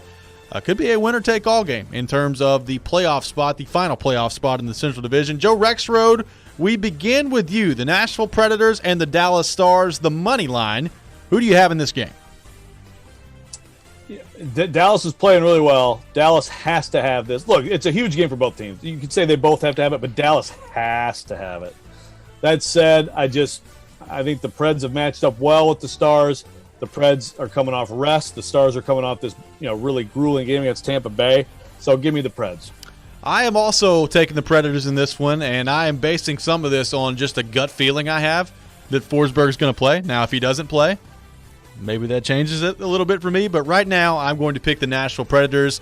I think it goes to overtime, but I think the Predators get it done in overtime. Ryan Porth, who you got in this game, the money line between the Predators and the Stars? I'm going with the Nashville Predators. Clean sweep. Yep. I just think they're going to come out on 3 days rest. We've seen a lot of teams this season around the league on rest play really well. So give me the Preds. And the rest, that's not happening right now for the Dallas Stars. They're still right in the thick of things in terms of this grind. Nashville SC hosting Inter Miami over the weekend at Nissan Stadium. Ryan Porth, we begin with you. It's the money line, but you can go Nashville SC win, Miami win, or a draw in this competition. Where are you going between Nashville SC and Miami? I'm going back to the boys in gold, but I'm not making it my lock. Okay. I'm going back to the boys in gold, and they finally put together more than a half to 60 minutes worth of good play, and they win again in a playoff rematch against Miami. Joe Rexrode, you called the draw last week between Nashville SC and Montreal. They're taking on Miami this week. Where are you going in the Nashville SC Miami money line? Draw. Going back to the well. It's 100% this year. That's overwhelming. The analytics say draw. Give me a draw. The analytics do say draw, and the analytics also say, Joe, they'll fall behind 2-0, come back and tie it up 2-2. So we'll see if that works and if that trend continues. Give me Nashville SC in this game. I mean, they've got to put together a complete effort at some point, and when they do, I think they've got enough offensively this year. I've been impressed by what I've seen in terms of the possession and the offense that Nashville SC has been able to put together. I think they picked up where they left off last year, and that's a good sign. I think Nashville SC gets it done in this matchup between Miami. Moving on to over the weekend, Vanderbilt taking on the Florida Gators in a big weekend series in SEC baseball. And as we do a lot here on Weekend Winners, we're comparing Jack Leiter and Kumar Rocker, the strikeout total for Jack Leiter and Kumar Rocker. Who ends up with more? I will start. I took Jack Leiter last week. He's been struggling a little bit as of late. Relative to his terms, he's been struggling. Give me Kumar Rocker to end up with more strikeouts this week for Vanderbilt against the Florida Gators. Ryan Porth, who do you have in this matchup between Leiter and Kumar Rocker? I'm going back to the well once again with Jack Leiter. All right, so Leiter being selected by Ryan Porth. Joe Rexrode, who has more strikeouts, Jack Leiter or Kumar Rocker? Yeah, I'm switching this week. And again, this is one they tied last week, so we all got an L on this one. They both had 8. Yes. I'm switching back to Leiter. I think Leiter responds. He's had his little rough patch here. I think he responds and has a dominant outing and edges Rocker in the strikeout category. Big weekend series coming up for Vanderbilt against the Florida Gators this weekend. Now we move to the individual selection portion of weekend winners here on Robby and Rexrode. Ryan Porth, we kick things off with you. What is your first individual selection here in the competition? I'm going to get my lock out of the way. Oh, okay. A prop for the draft. The Pittsburgh Steelers drafting an offensive lineman with their next pick. Guaranteed. Okay. That is plus 100 odds. Plus 100 odds for the Pittsburgh Steelers selecting an offensive lineman with their next pick. Plus 100 odds right now. So that is the lock for Ryan Porth. Joe Rexrode, your first individual pick in the competition. Are you staying all NBA again today? Absolutely. I like the creativity, though. Yeah, and there's some you could go into that prop world of the draft, and it could be a lot of fun. But I'm sticking with what's It was not a lot of fun last night for me. I'll just say that. Well, today's a new day, Porth. It is. Yeah, I'm gonna stick with my NBA plan. I have done well with that, and tonight I got Orlando and the Grizzlies. Grizzlies minus 10.5. The Magic are, to quote Brendan Rexrode, dog water. Dog water. I'm going to take the Grizzlies. I'm going to give the 10.5, and I'm going to make that my lock. Ooh. Guaranteed. That spread is now 11.5, by the way. Ooh. What do we do about that? Joe Rexrode, does that change your answer at all? I just looked at it and said 10.5. There you go, 10.5. We'll go with Rexrode. 10.5 is a big number. Joe Rexrode going with the lock there. No, whatever, dude. I'll take 11.5. Give me 11.5. That's fine. I get my lock. All right, going with 11.5. Go with 11.5. When they win by 11 tonight, it's going to be something. We're going to have a situation on our hands. It's a virtually insurmountable lead. It's fine. That's fine. When we, I'm going to stick with the NBA as well for my first pick in an attempt maybe to cut down on Rexrode's nonsense here. Give me the Utah Jazz plus 4.5 against the Phoenix Suns. This is a heavyweight matchup in the Western Conference. The Jazz playing very well as of late. The Suns have been a great story this year. Back in the playoffs for the first time, I believe, since 2010. But the Jazz plus 4.5. I know it's on the road. Give me Utah plus the 4.5 in the competition. Joe Rexrode, the second round of individual picks. We begin with you. I would move off that pick. That's exactly my pick, too. But I'm going to stick with it because I'm so excited about this game. It's a massive showdown, and I totally agree. I think the Jazz on the road make this a great game. Might win it outright, but I am going to do the same thing. Jazz plus 4.5. I am reluctantly going back into the NHL world with my second pick. This has not worked out well for me at all this year, and probably is not going to as we continue to move forward here. Give me the Colorado Avalanche minus 1.5 tonight against the San Jose Sharks. Colorado has lost 3 games in a row. They played pretty well the other night against Vegas. Vegas is just an absolute buzzsaw right now. I think when you lose 3 in a row and you're Colorado, they're going to come out and make a statement tonight. Give me Colorado minus 1.5 against the Sharks and make it my lock here in the competition today. I need Nathan McKinnon to have a big night here on the program. Ryan Porth, you seem to be upset that I took that game. So do I just go with that as well? Because I had that written down. It's up to you. I just did. Who cares? Yeah, that's up to you. All right, you. give me Colorado minus 1.5. Colorado and to minus add what you were saying, they're getting Rantanen and Grubauer back tonight. Yes, they are. So it's going to be very, very interesting to see if they can come out and dominate that game against the Sharks. Okay, the final round of our individual picks here on the program. Ryan Porth, we go back to you to begin the final round of our individual picks. So Joe dipped into the Grizzlies magic water, and so am I. But Ja Morant over 20.5 points. Over 20.5 points for Ja Morant. He has been rolling lately, and they're going to put up a lot of points tonight on the Magic. So give me over 20.5 for Ja.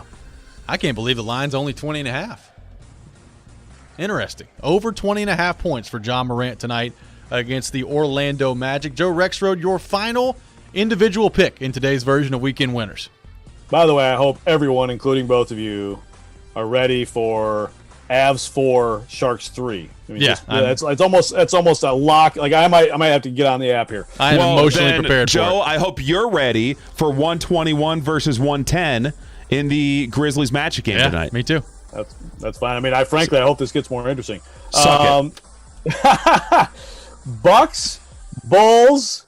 I don't know how this is just Bucks minus 4.5, but I love that line. Give me the Bucks minus 4.5 against Chicago Bulls.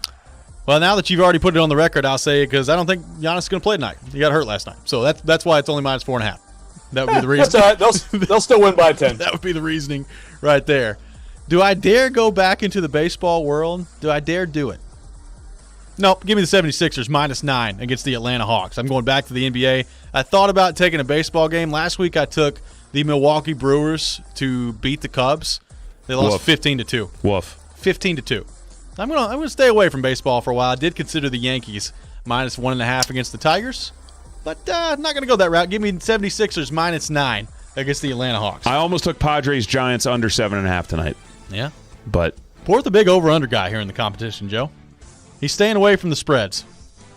Hey, listen, when you're getting smoked like this, you got to be creative. I appreciate Porth, being willing to go out on a limb. Right. It's like J-Rob, you sometimes you got to take a gamble, man. Well, on a lot of over-unders, I mean, you're either going to hit the over or the under, and you're not risking yourself losing when you actually don't lose a bet. So that's why I went with some of these over-unders. There you go.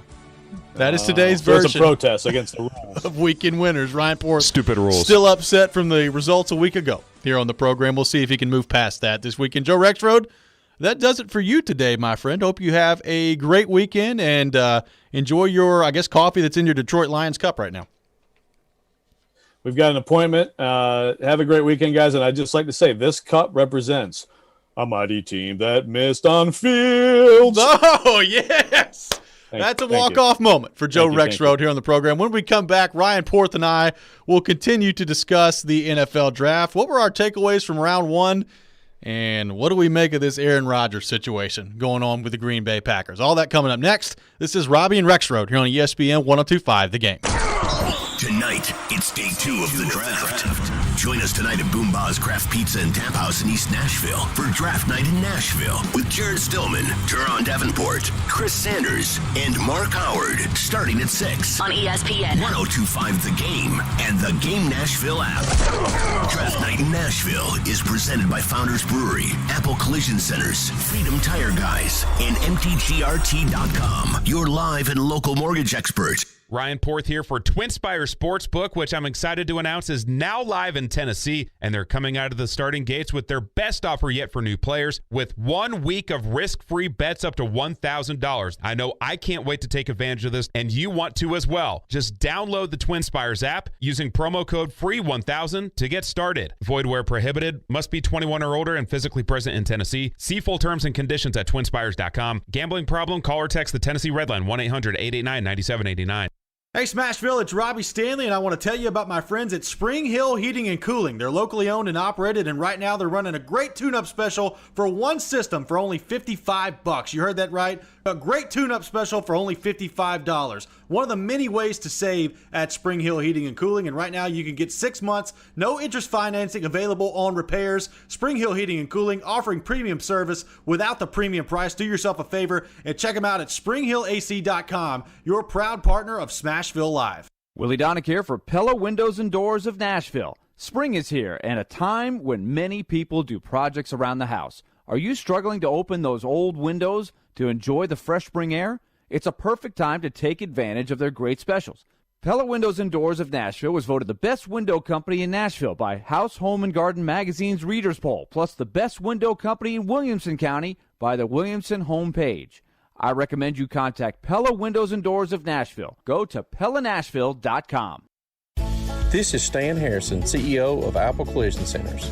We understand that no one likes to deal with auto body repair and the inconvenience it becomes in your day-to-day life.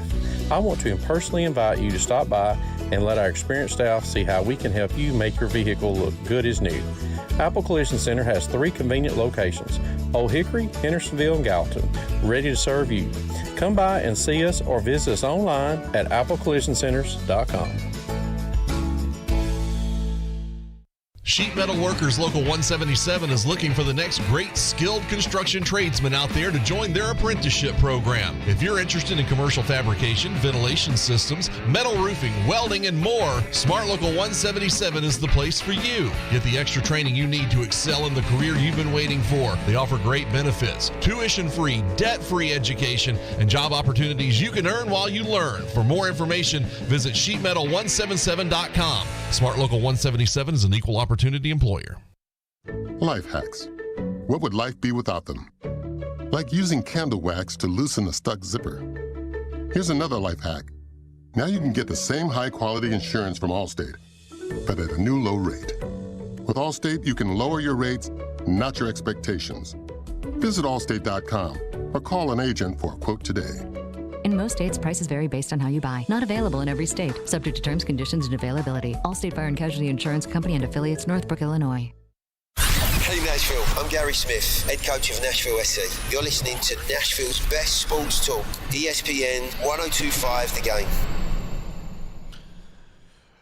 Pro Golf is coming to Nashville this May with the Simmons Bank Open. Text the keyword golf now to 615-737-1025 for a chance to win a weekend pass for 4 to enjoy the event in style, including food and drinks, plus a Predators gift pack, including polo shirt, golf balls, and umbrella. Text golf now to 615-737-1025 and enter for your chance to win. Welcome back in. Robby and Rexrode here on ESPN 1025 The Game. Robbie Stanley and Ryan Porth here with you on this Friday morning, streaming live on Periscope, on Twitch, and on YouTube as well. Ryan Porth, the first round of the draft has come and gone. The Titans selecting Caleb Farley at number 22. Number 1, what did you think of the pick for the Titans at 22 with Caleb Farley? What was your reaction when you saw that's the route the Titans were going to take? Well, I wasn't very happy about it. Because, as we all know, I really wanted Azeez Ojulari. Big fan. And he was on the board, and they did not take him. Still a little bitter. I don't love the pick, and it's mostly because, and you can't general manage this way, but you can think this way as a fan, that with the pick of Isaiah Wilson last year, and you just completely whiff on the first round, that rolling the dice on somebody in the first round is a scary proposition for me. Yeah. And I understand that maybe there could be too much made of Caleb Farley's back situation right now. But at the same time, I mean, he's had multiple procedures on his back. And when you have a back injury in a speed game at a speed position, that worries me. That worries me not only for this season and whether or not he's going to be at his top level to start the season. And I know he said that he'd be ready for training camp, and he was very adamant about that. But at the same time, what version of Farley are you going to get, and what is his longevity in the league? Well, yeah. Those are all the questions that I have. So I don't love it. It could pan out. He could have a clean bill of health in the National Football League, and then we're not having all these discussions 5-10 years from now. It's interesting. I mean, we've seen reaction today on Twitter, on social media, on our text line, driven by WilsonCountyHyundai.com. It's been all over the map. I mean, Kenston called in earlier. He has no concerns about Caleb Farley. He says he'll be fine with his injury moving forward. There are some people that are irate about this pick for John Robinson, going with an injured player when you've got so many needs, and not only so many needs from a position standpoint, but the salary cap being what it is, you've got to have draft picks come in this year and contribute. Like, you can't have a situation like last year where your first-round pick brings you nothing and your second-round pick brings you very little and your third-round pick is hurt for most of the year. Like, if that happens with this Tennessee Titans team this year, it may not make the playoffs. Like, you don't have a lot of margin for error based on some decisions that you had to make this past offseason when it comes to the salary cap. So that's the first thing that went through my mind. Is Caleb Farley going to be able to come in? And the long-term part of this is one thing. Like, to me, I'm not worried about that at the moment.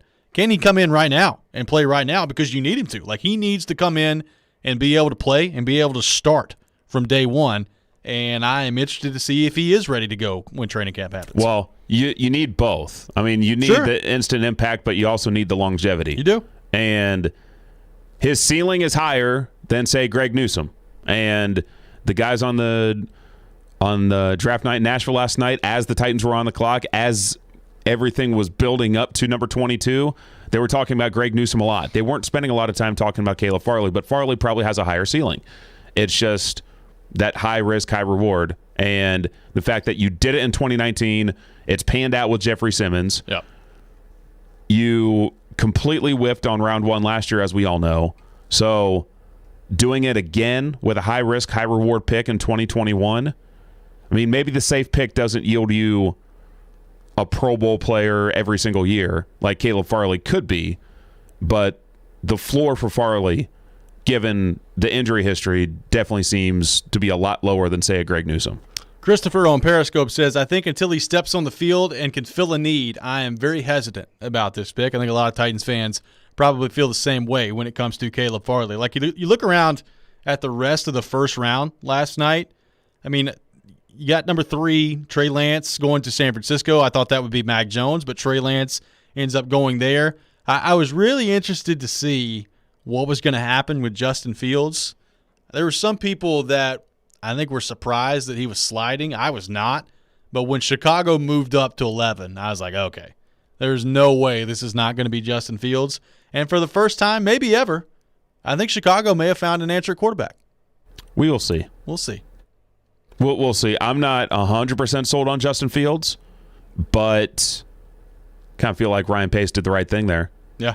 And he at least salvaged the fan base for a night. He did. Because if he traded up to 11 and drafted an offensive lineman, I feel like the whole city of Chicago would have burnt down. Traded up to 11 to get Rashawn Slater. That would have gone well. Yeah, exactly. And then you have, of course, the Raiders throwing everything off. Alex Leatherwood being selected at 17. That's the most Raiders pick I think I've ever heard.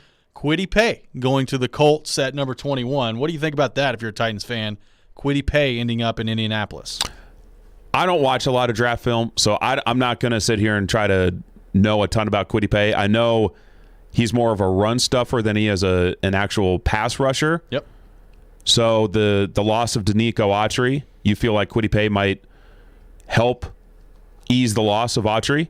I mean, I don't have a strong opinion either way on Kwity Paye.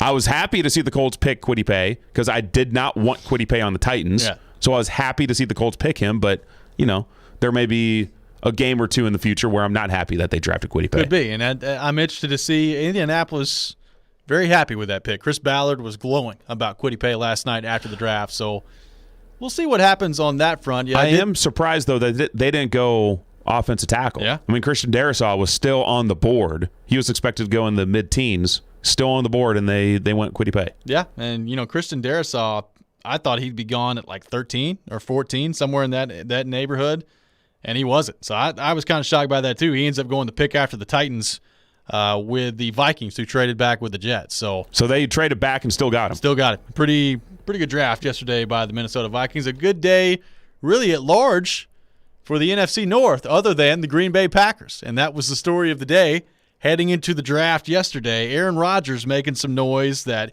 he is unhappy with the Packers. He does not want to return. Apparently, according to Adam Schefter, has told some members of the Packers organization that he does not want to come back. And that led to all sorts of trade rumors yesterday and all sorts of speculation about what the future is going to look like for Aaron Rodgers. Now, the Packers did have a press conference last night. They said there is a 0% chance that they're trading Aaron Rodgers. That's all well and good. We'll see what ends up happening with that. What was your reaction when you saw that Aaron Rodgers was unhappy in Green Bay? And if he's on the block and he ends up on the move, what do you think makes sense in terms of a fit for Aaron Rodgers? He's not moving. They are not going to trade him. I would be very surprised. They are not going to trade him. I've been saying that all offseason. The timing of this felt like a strategic ploy for Aaron Rodgers to convince the Packers to go out and draft a receiver, right? And then they draft a corner. Yeah, they did. Look, I don't think I don't think they're going to trade him either. I can tell you this. Those that were expecting him to getting traded at the draft last night is stupid. Just go look at his contract. If he gets traded before June 1st, it's a $34 million cap hit to the Packers. They're not doing that. Like, they're just not going to do that.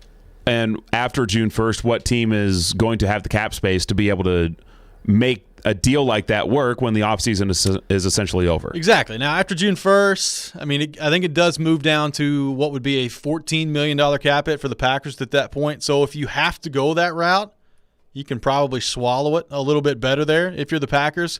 Look, here's what is true. I don't think there's any question that Rodgers is frustrated.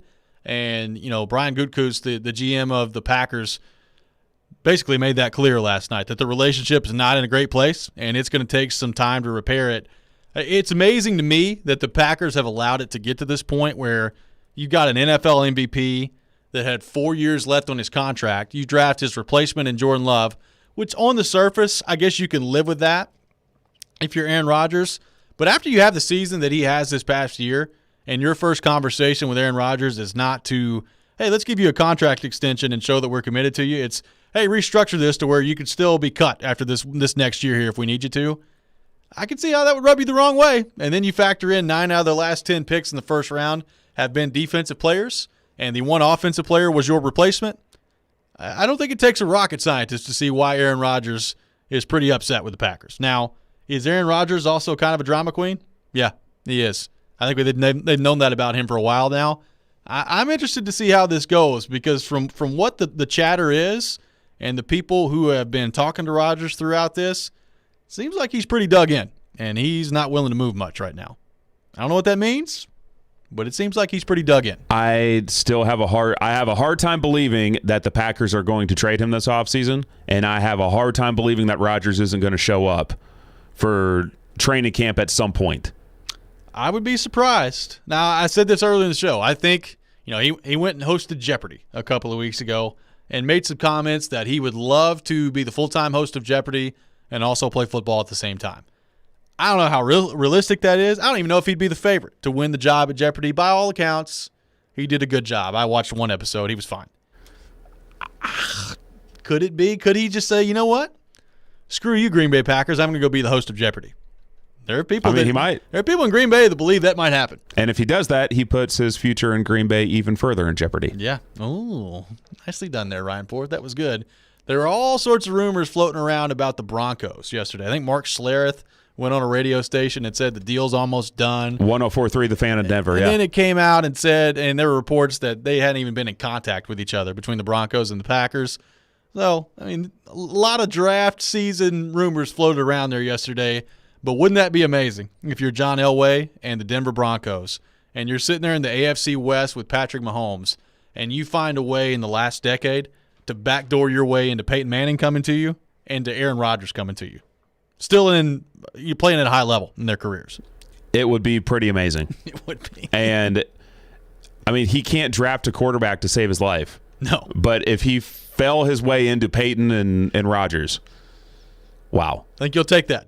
If you're the Broncos. I think you would, especially if Rodgers would result in another Super Bowl. Exactly. So we'll see what ends up happening on that front. As a Packers fan, I about had a heart attack yesterday at 3 o'clock. You did. I was having a nervous breakdown and still very upset at the Green Bay Packers management. That's not going to pass, but I've been upset at them for over a year now. So we'll see what happens on that front. When we come back, 102.5 The Game is kicking off every weekend with free beer. Free beer! And who doesn't love free beer? Make sure you're tuning in all day today for your chance to win a $25 gift card from Bavarian Beer House located at Opry Mills Mall. We'll have that opportunity for you here on Robby and Rexrode coming up next. This is ESPN 102.5 The Game.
Welcome back in, Robby and Rexrode here on ESPN 102.5 The Game. Robbie Stanley, Ryan Porth here with you on this Friday morning in Nashville, Tennessee. It doesn't quite have the same buzz to this song when Rexrode's not here to hate it. Or love it. I mean, he might love it. I think he's warming up to it. I mean, with each passing Friday, I think he warms up more to some Luke Combs. A little bit of Luke Combs action coming in the program here, and that means one thing and one thing only.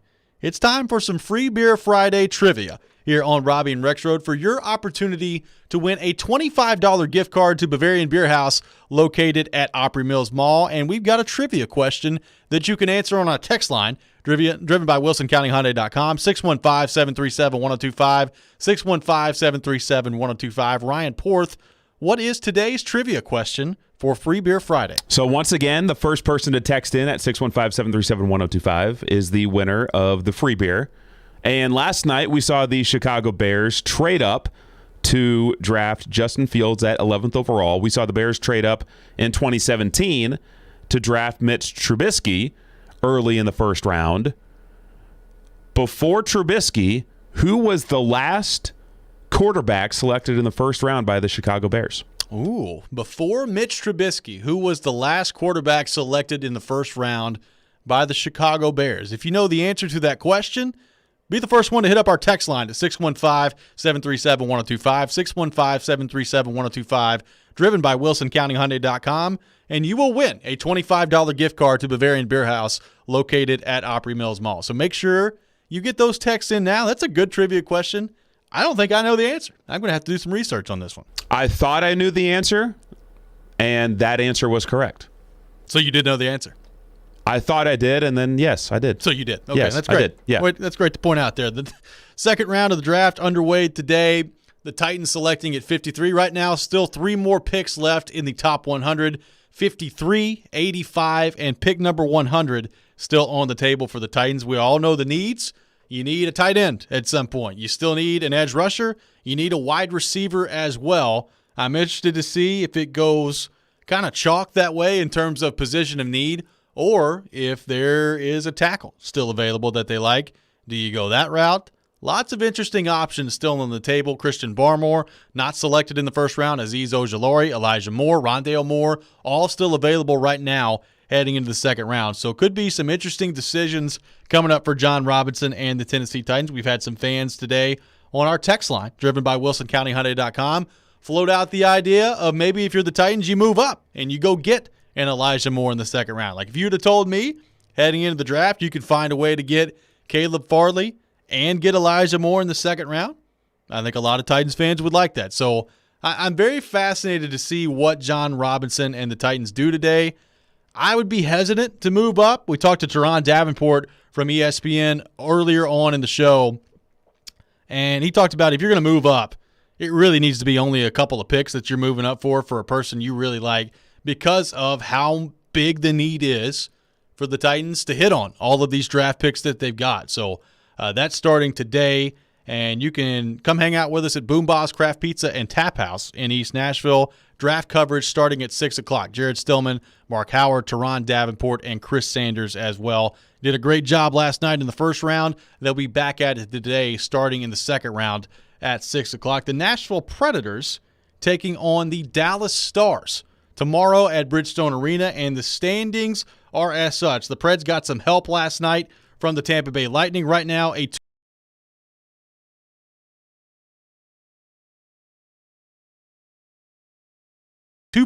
Ryan Porth, tomorrow's game is massive for the Predators. I don't know if it's as simple as whoever wins that game is going to be in the playoffs. I know this. If you're the Predators and you win that game in regulation, based on your schedule coming down the stretch, you're going to put yourself in a pretty good spot. As long as they don't screw the pooch against Columbus next week. Exactly. I do think it's as simple as who wins that game, especially if it's in regulation. Yeah. Especially if it's in regulation. I mean, it could be. I mean, if you're Dallas, you've still got Florida once next week. You've got Tampa twice. So that's a pretty tough stretch you got to go to. By the way, all those on the road coming up for the Stars. Every single game they've got left coming up on the road. But if you're the Predators, man, if you can get this done in regulation, that could be the death nail. But they have two at Chicago to end the year. So Chicago now is pretty much out of it. They're out. So, I mean, I understand the Preds have Columbus and the Stars don't, but at that point in the season, the last 2 games of the year, the Hawks are probably going to be officially eliminated, ready to just move on. So I don't think it's a foregone conclusion that that the Stars would lose a lot of those last 5 games. I don't think it is either. What you're hoping for if you're the Predators and if you're a Predators fan, Florida's still got something to play for. They will. Tampa Bay, they still got something to play for. Yep. I thought Vasilevsky, was really good. And that's going to be the case against the Stars. They struggle to score at times. Now, do they get Seguin back next week? That could be interesting as well. Do the Predators get Forsberg back on Saturday? Do they get him back sometime next week, maybe against Columbus or Carolina? It's going to be really interesting to see the Predators practicing later this morning, by the way, too. So we'll see. The timing of the schedule, too, could benefit the Preds in the sense that Florida and Tampa, to your point, still have something to play for on Dallas' schedule. Yep. But when you look at the Preds' schedule, Columbus clearly has nothing to play for. They're done. And probably in that last game of the regular season, there's a chance that the Hurricanes don't have anything to play for. Yep. That they have the division all wrapped up. So in 3 of the last 4 games, you might be facing a team that has nothing to play for. Whereas the Stars, this game, obviously, the opponent has something to play for. And then the next 3, they have something to play for. So the Preds might luck out just with how the schedule matrix works out, too. Going to be a big game tomorrow. Puck drop at 7 o'clock, pregame at 6 o'clock here on ESPN 102.5 The Game. Do we have a winner for Free Beer Friday? James correctly said that Rex Grossman was the last time the Bears drafted a quarterback in the first round. We had a lot of different guesses. Yep. There were some Jay Cutler answers in there, Jim McMahon, Cade McNown, but it was Rex Grossman in 2003 with the 22nd overall pick. That would have been my guess. I would not be confident that it was right, but that's a Super Bowl appearance quarterback, Rex Grossman, to you, by the way. Maybe the worst quarterback to ever play in a Super Bowl? He's up there. He's got to be up there. That does it for us today here on Robby and Rexrode. We'll be back Monday morning to recap the draft that was for the Titans. Also a big game for the Predators against the Stars as well. Darren, Donica, Chase coming up next. This is ESPN 102.5 The Game.